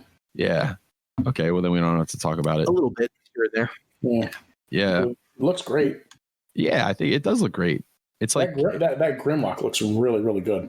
they all look pretty damn good, man. I'm impressed. It's like man, they're finding like a sweet spot in between crappy mainline figures and MPs, these days with these figures, like somewhere in between there for people that don't want to spend, $120 on an MP. They can still get a pretty decent figure for whatever price these are going for. I've seen that there's some of their is it studio series or maybe the movie stuff is like being found at Ross for like really cheap. It's movie masterpiece. That's a movie masterpiece stuff. Yeah. I thought that was a joke when I first saw it, but apparently it's a real thing. Starscream was there for $40, and then now Megatron is showing up because brother Kyle actually grabbed a couple from the Ross up near him, and he managed to get one from. I forgot to mention that in my shoutouts. But yeah, thanks, brother Kyle. He picked up a movie masterpiece Megatron for me. So. He sent me in a PM. He sent me a picture of the Starscream or whatever, and I had told him, like, for his, when he's doing photos for the reflector files and shit, I said, I just like, I was giving him like a few guidelines of what, single pictures as opposed to like albums. And I said, just make sure that whatever your proportions, your dimensions of the photos are, that they also translate well over to Instagram, because I post them over there. And I gave him like 2 or 3 like little guidelines and shit like that, basically just giving him some ideas. And then he sent me the picture of the fucking movie Starscream. And I sent him a message and I said, yeah, that brings up guideline number 4. And I just left it at that. So the last little piece of toy news that I got is so Flint and Lady J went up for pre-order today. As part of they look really good. They do look really good. I love that they gave Lady J hair, like Lego hair, that you could take off and then you could put like a hat on her, which I thought was kind of cool. Yeah, they look good, man. These Joes look good, dude. I'm so psyched on this line. I'm just hoping that they never do another fucking Target exclusive ever again. Oh, and they gave Lady J double hinged elbows. Yeah, they say double barrel shank face. They were. I mean, it was. I thought they looked like the face. Like it looked okay. I thought it could have been better, but On Lady J, on both of them, Flint and Lady Flint. J. Yeah, Like if you have them without their hats, I don't think they look as good. So, but well, if you take her hat off, she's bald. No, they have the just regular hair, right? Yeah, I might just display her like that, just like with no hair. Her and Roadblock, you know. Did you guys get in on them? I ordered them right away. I ordered them. Yeah, I went to Pulse and they were sold out, so I grabbed them on BBTS. Did they sell out on Pulse already? Huh. When you put that link in there, they were already sold out. Really? Wow, they went quick, man. Mm-hmm. Wild. They also revealed new Kingdom figures today, right? Dinobot, Inferno, Huffer, and who was the other one? Ultra Magnus. Air Razor. There was a fourth. Yeah, Air Razor. I was gonna say there was a fourth deluxe that they revealed. So so Air Razor. So that's cool. I like them all. I think they all look good. I think the fossil ones are dopey. Yeah, the fossilizers are stupid. Let's make skeletons that transform. But outside of that, everything, all the G1 shit I seen look good, and all the Beast Wars ones so far look pretty good too. Mm-hmm. I put this in the chat, but I saw someone post it that if you look at the Beast Wars eye and you look real close, you can see in the pupil is the arc. So it looks like a arc falling from the sky with smoke behind it. Yeah, I wonder when they're finally gonna reveal that, dude. The arc. I don't know. Like what? You know what I mean? Like they've given us the kind of the picture of the arc, and then they had that in that piece of art, like the painting or whatever it is, and there's like that giant robot back there. So you kind of think that's what it's going to be. But I'm really kind of interested to see if I need a giant Titan robot that turns into the arc. I think I might. I don't know. What was that, Jed? I was gonna say that. I mean, that's just something that either you're all in and you're gonna get that, or you just don't want it because it's just ridiculous to have something like that. Probably. Yeah. Well, I'll reserve judgment and I'll see what the robot looks like. It's a cool looking robot, you know. Here's the picture, Levy. If you didn't see it, Mike, I think you saw it. Oh yeah, look at that. Yeah, that's cool. I like that. Mike, Yes. Storm Collectibles put up for pre-order their Unmasked Sub-Zero from Mortal Kombat 3. You getting it? No, really? No. I'm surprised. Yeah. I mean, and I can't say that I'm not got enough of my money for ninjas. It's like, dude, enough already. You know, it's so fucking annoying. You know, give us these the whatever Johnny Cage and they gave us Raiden, but I know there's at least I've heard, I've never seen it anywhere official, but like I've heard their standpoint on doing female figures, which bothers me a little bit because I really do want to see, and they can milk the shit out of that too. I mean, if they give us a Katana, they could give us a Melina and a Jade real easy. So it's not like there's not repaint money to be made there as well. Yeah. But it's like, I want to see them branch out, like drop some crazy shit on us, like a Cabal or something. Yeah. Give us Kung Lao. I want that Kung Lao. Give us Curtis Stryker. Like, if they would have dropped Curtis Stryker, I would have been like legit excited. I really would have been. Yeah. That's the only time anyone's ever been excited by Curtis You really wanted to embarrass somebody back in the day on an MK3 machine. You go in there and you whoop ass with Stryker. Yeah.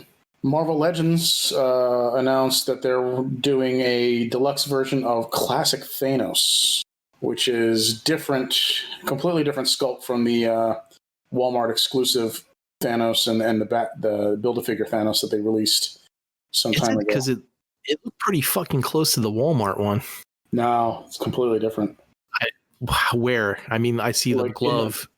in the legs, the completely different sculpt. The torso is a completely different sculpt. The shoulder pads are a completely different sculpt. Yeah, it looks pretty close to me. No, But then again, I didn't compare them left or right. I mean, I looked at it and I was like, it doesn't make me want to go and get it. No, I wasn't sure if I wanted to get this one or not, but this is purely classic Infinity Gauntlet Thanos. Yeah, but I mean, I got that with the Walmart one, you know. No, that's more of a modern costume Thanos. No, that was very much comics Thanos. Yeah, I know, but a modern comic Thanos, not the classic Jim Stark freaking Infinity Gauntlet Thanos. I don't know, man. I guess maybe if you look at it that way, but I think it's pretty close. But Pretty close to what? What's the debate over? Like 90s comics. I think that the original Walmart one that came out was really close to the 90s comics. That was enough to make me happy with it. Like, I didn't look at it and go, this doesn't make any sense at all. He doesn't look like the comics version of him at all, but I think it does. Oops. I mean, it's not like helicopter Thanos, 70s Thanos or anything like that, but I don't know if that looks pretty close. I mean, I'll have to look at it and see if there is like a big disconnect from what I'm remembering and what there is, but I thought it looked pretty close. Is it? I'm about to put it in the chat. Here, actually, I got the images here. Do you? Okay. Mm-hmm. Is this the one that you're talking about, Jed? The one that I just dropped in there? That's the new one. Oh, that's the new one. That's a new one, right? Okay. So, and here, I think I still have one of my pictures here somewhere. I just posted the old one. Oh, did you? Mm-hmm. Oh, That doesn't remind me of that at all. That's it. I mean, that old one looks like a robot. Like he's got a lot of like sharp lines. This is the original Bath Thanos, and the Walmart one is just a recolor. No new sculpt. That's a bad picture. Like here. What are you talking about? That's a bad picture. That's a front on full body color. picture. That's bad color. Like there. Huh? That's like, yeah, but like it's not even that's a terrible picture. The belt is way askew. You can't see any of the legs. Like the lighting's bad. Like how do you call this? How do you call the one I posted a bad picture? It's perfectly lighted and you can see the full body. Coloring it looks, I don't know. It just doesn't look right. But my issue with that, if we're talking about 90s Thanos, my issue with that isn't with the color at all. It's just the sculpt. The sculpt. That's why I said this is a modern costume Thanos, whereas this one up here is the classic Infinity Gauntlet. Yeah, the one that I put in there is, to me, that speaks, original Infinity Gauntlet Thanos. Yeah. What's the extra head with the crown and the beard and shit? Why don't I remember that? That's from another a more recent storyline where he was like a King Thanos or whatever, and it was in the far future, and he had made Frank Castle into like the Cosmic Ghost Rider or some shit. Oh, right. Yeah. I heard that Frank Castle punched baby Thanos somewhere along the lines. I don't know. I can't remember the story. There's a lot of weird shit that goes on. Yeah. I don't. You guys really think there's that big of a difference between those two figures? Oh, big time. Yeah. Absolutely. Yeah. Absolutely. Yeah. I'm not even taking color into consideration. I'm speaking completely on sculpt.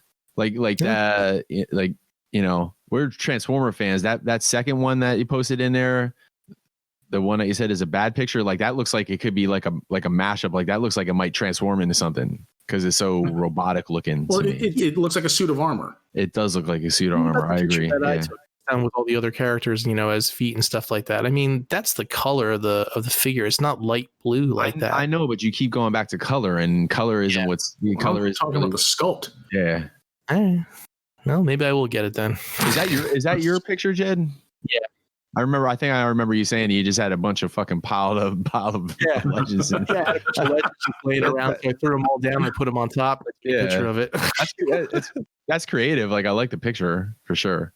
That's a cool picture. But yeah, I agree with Levy on the sculpt though. Yeah, well, maybe does he still have for pre-order? I mean, you'll have to get him now. Yeah. One Pulse or BTS? BTS, yeah. Let's go get it then. You talked me into it. I guess my memory, I remember it differently. It's the Mandela effect. Yeah. Speaking of speaking of Marvel Legend and crap like this, right? So, what's your opinion about that whole fucking X-Men Transformers crossover shit with the Blackboard? That thing looks as awesome as the old 90s X-Men series. Are you serious? Are you awesome? Did you just awesome that thing? Do you remember my opinion of the original 90s X-Men series? Okay. That's sarcasm. I thought you were going to say, how sucks is this X-Men? How sucks is this? That thing looks like shit, dude. Yeah, it's a little on the Ghibli side. Like, I don't like the fucking big thrusters or whatever, air intakes or whatever is the knees is goofy, and the way they have the wings situated in the back. Yeah, there's far too much 90s X-Men animated series in there. Like here's the problem with some of this shit, man. I don't like when they try to make the robot look like have pieces of like the character, like, you know, they gave it Cyclops' visor and one of the things hanging out of it looks like Wolverine's claws a little, I guess they were aiming at. And you know, it's kind of like when they did the Millennium Falcon transformer, and I think it transformed into fucking Chewbacca or some shit, you know, like it actually transformed, I think, into Han and Chewie. Han, yeah, you know, and it's like, you know, no, don't do that. Just take the Millennium Falcon and make him into like a cool looking robot, you know, like it doesn't have to have elements in robot mode of the character. You know, I think that's too on the nose, you know. I think they didn't wasn't there a Starscream somewhere along the way that was like a stealth bomber type of, or not a stealth bomber? Yeah, I guess he was more of a stealth bomber. Yeah, that was the that was not G2. That Machine was Wars, I think. Yeah, he had the little friend, right? That was with him. What was it? BB. Yeah, that's it. Yeah, but it wasn't like a straight up stealth bomber, like, you know, like a B whatever. What was the stealth bomber? You know, I lose the SR-71. Yeah, that SR-71 is the Lockheed. I know what the SR-71 is. That's not a stealth bomber. Isn't a B2? Stealth bomber was. I know it wasn't a stealth bomber, but stealth bomber was it 117? Is that what it was? Well, regardless, it was more that Starscream, if I remember correctly, was somewhat shaped like the Blackbird, and you know, even though it was like old times and it was Machine Wars, and you know, Transformers toys weren't what they are now. Then they still like made kind of a cool looking robot out of it. You know, like I feel like they could have taken the Blackbird and really made him a kick-ass robot, and these fucking mashups, they all basically suck, dude. Like the Ecto was not sucks that much, but the fucking the DeLorean blew, you know, let's be honest. Robot mode. Actually, the car mode was actually really good. And the Maverick, that was terrible. All right, so the F-117 Nighthawk is the stealth fighter, and then the B-2 was the bomber. See, I actually knew that one. But the B-2 is like a flying wing. Yeah, right. That's the stealth bomber. Didn't look anything like what Starscream looked like. Right. No, the SR-71's the Blackbird. The Martin F-22 is the one that's kind of looks like Starscream. That's the Raptor. Yeah, the F-22 Raptor. That's the model that movie Starscream was. Yeah, that's the Lockheed aircraft as well. Yeah. So I'm putting I know we kind of remember it, but I'm putting a picture of the Machine War Starscream in the chat. Yeah. And then that's I can see elements of the SR-71 in there. Like the cockpit and stuff. That's its own thing. No, I know, but I'm saying there's elements there that they're reminiscent of the SR-71, like the cockpit area there. You wouldn't say that if it was red. What? If it was red, you wouldn't say it. I think you're just kind of, because it's black, it doesn't. I mean, what are you seeing that's SR-71 in there? The shape of the cockpit area. That's all I'm saying. Is like this, you know, I can see, you know, the shape of the cockpit there is a little reminiscent of it. I don't see it. Where are you seeing the cockpit being like that? Just the shape of it. It's reminiscent of the SR-71's cockpit. Not the nose. I'm talking about the shape of the cockpit itself. That long oval shape. I don't see it. I'm putting a picture. So there's I mean, I know it's not the same jet, but like so I got the Starscream up there, and then there's the Blackbird, you know, and there's the robot mode of that Starscream. And now if that was a 3P and it was like, you know, properly proportioned and look cool, like I feel like that, you know, that's how they should have did a Blackbird Transformer. That's what I'm saying, Levy. I don't see where you're talking about how it's the cockpit or anything at all like the SR-71. I'm saying it's reminiscent. What is the glass? Never mind, dude. Wait. Let me. Fuck. The SR-71 is so a Blackbird is an SR. The Blackbird is an SR-71.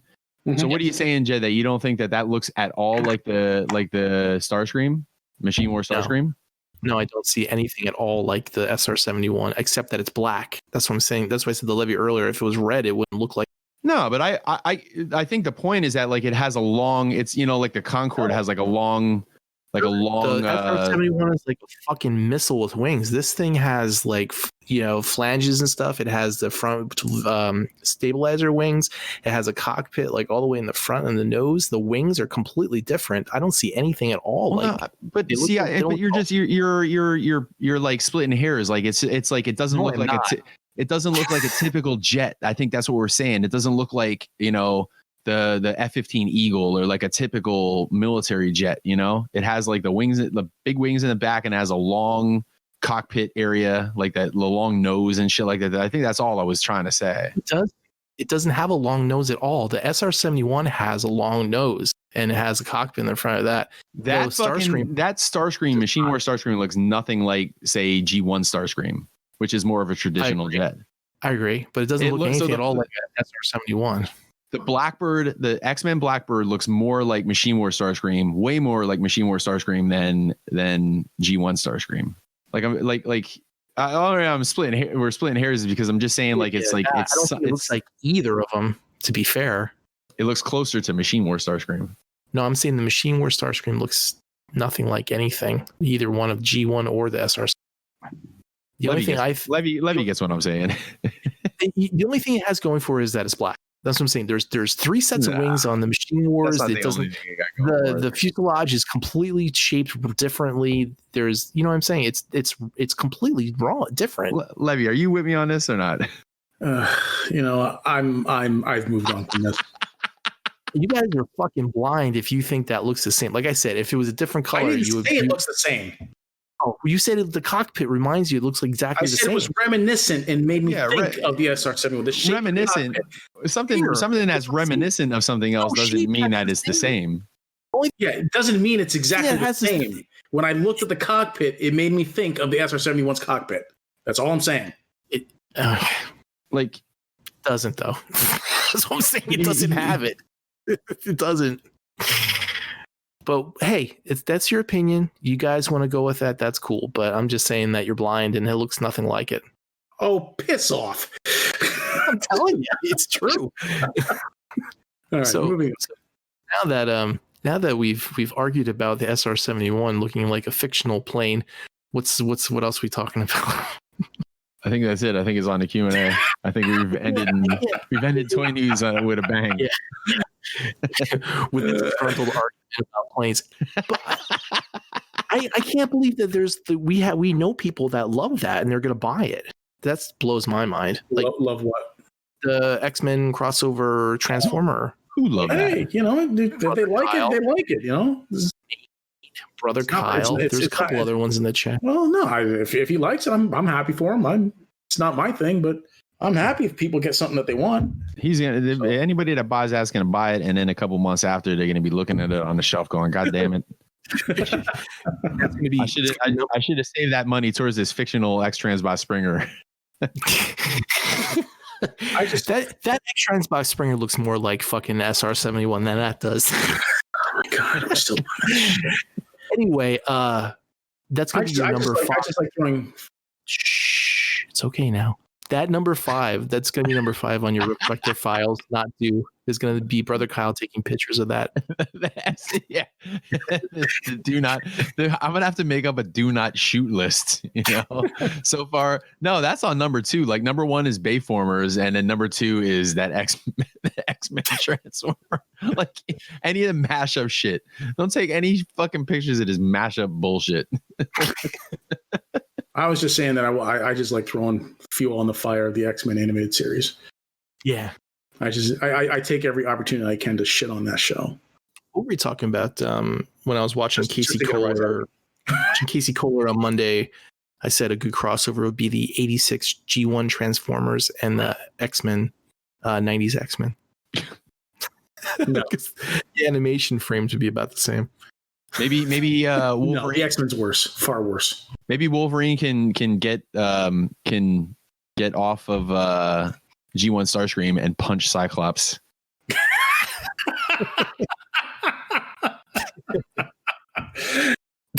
You know nothing, little man.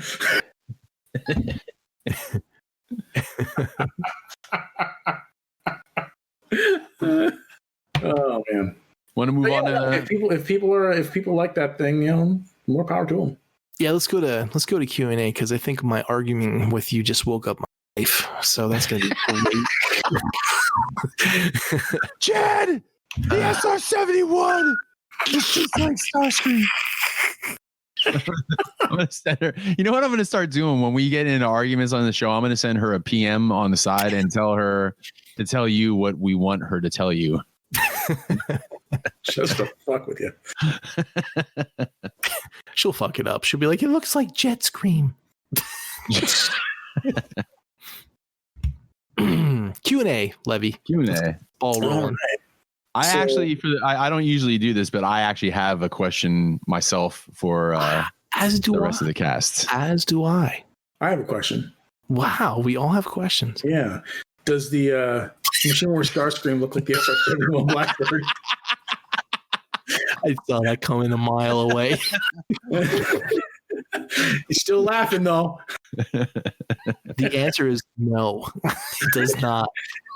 The answer is fuck you, Jed. The SR-71 looks like the NO-71. The answer is fucking get your VR goggles off and look at Right. It's like I look down when I have a boner and I look at my dick and balls, it looks just like the SR-71. Okay, so our first question comes from SLBV friend Josh, and he says, will the meme stealing stop? Also, I've been feeling like regarding comics that I remember reading when I was a knee-high to a grasshopper. I remember reading X-Men #1 and having the wraparound cover and not realizing what I had at the time. A comic from your youth in DC, Marvel, or Indie would you purchase today to have for nostalgia? Mike. With Josh on that one because it would seem uncreative, but that was a good one, man. You know that one. I have like 15 of them. Here's what happened. No, you don't. Do you really? Absolutely. And I do too. So I have like, listen. If you want to give me something for my birthday, you can give me that. Actually, I don't even know where it's at. I don't know if I still have them. To be honest, I don't know where all my old comics are at. I actually did. I sold a lot of my comics. That's why I don't have a lot of the shit that I used to have at one point. I sold a lot of them, but yeah, that's a good one. And also the classic. I think it was I can't remember if it was the #1 of the ongoing series or #1 of the miniseries, but the Wolverine where he's got his one fist up with the claws and he's giving the like the finger like to come over here. That was the Frank Miller miniseries. Yeah, like that was that's another one. It would definitely be something X-Men related because like of course I was a huge Spider-Man fan and Avengers and like Punisher I was into a lot. And I was into a lot of Marvel shit. Marvel was my thing. Marvel, Image, and I even read like a lot of Valiant shit when it came out.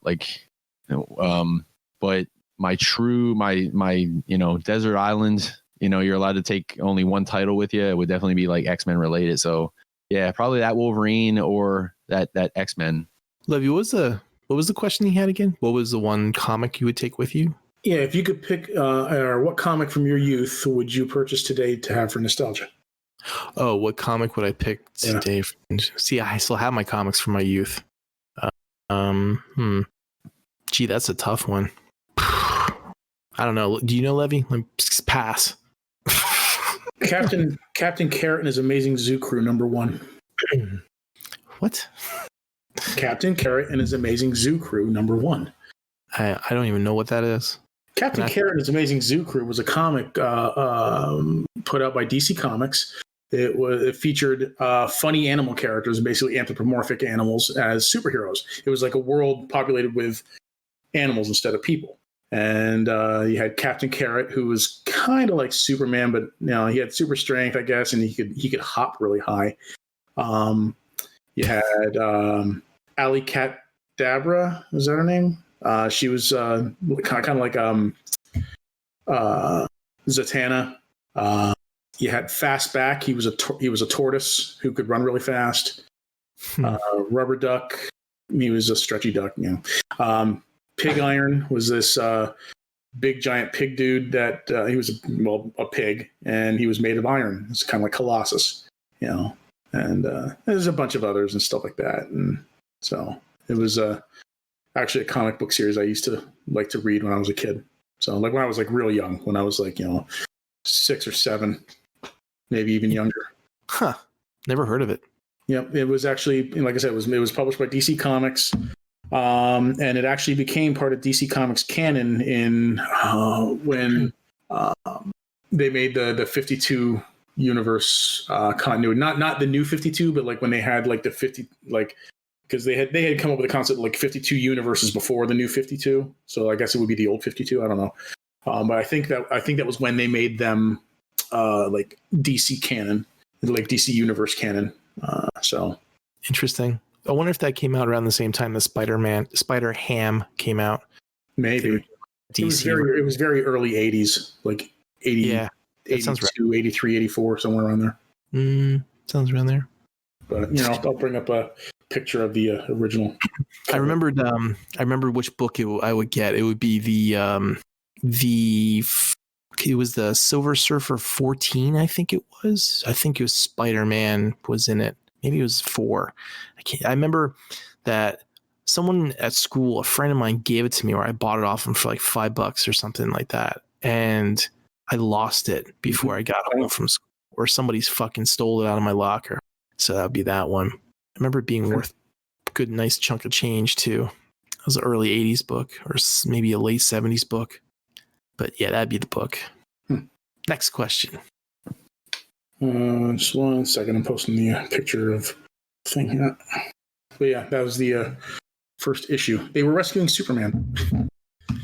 So, okay. So, Nathaniel Armstrong writes, "You're at the zoo when a wave of mutagen rolls through the city. You are standing at the cage of your favorite animal. Next to you, the zookeeper shrinks as his flesh becomes translucent, the nose elongates, the eyes bulbous, almost so much so as to see wings sprout from his back.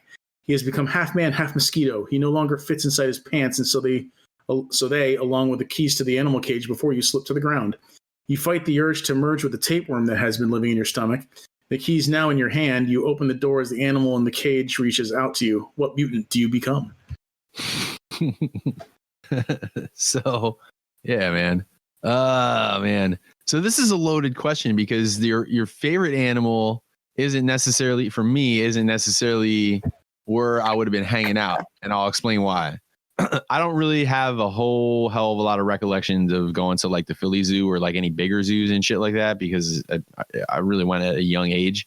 So a lot of my recollections of going to the zoo, and I put that in quotes, is like the Lehigh Valley Game Preserve, which is now the Lehigh Valley Zoo.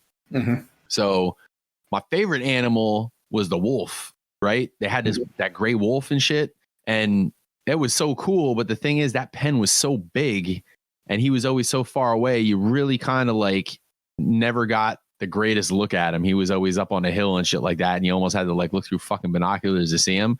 So hanging out at that pen really wasn't all that much fun, but the monkeys were awesome. You remember when they had the monkeys up there? They don't have them there anymore. I think they put the otters in that pen now, and the otters are kind of cool too, but the monkeys were fucking awesome. To be honest, I've never been to the Lehigh Valley Zoo. Oh, never? Oh, it's fun, man. It's a fun little... It's a joke around that they had like squirrels and dogs and mice. No, they have like giraffes and fucking elephants up in there, and like they had the monkeys back in the day. They had a cool monkey pen, man, because it had it was like a little island with like a moat around it, and then it had bleachers going around the moat so you could hang out in there, and they had like wires going across, and the monkeys would be fucking, well, it depended on what time of the day you came around, but a lot of times they would be acting like monkeys. But they got the otters in there now. But yeah, so the monkeys, and then this is, I'll just say this because it's funny. The prairie dogs were entertaining as a motherfucker, man, because they'd be running around like fucking nitwits, and they'd be popping in and out of the holes and shit. And so it's like, I always want to say the prairie dogs because I imagine being like I all the jokes lately have been like about like my hands or whatever. So I just imagine me turning into a fucking giant mutant prairie dog with these big ass hands. It's just got this picture of Mike, just Mike, not a mutant Mike, but like just a regular Mike, just popping up out of holes, popping out of the hole, like looking around with his head up,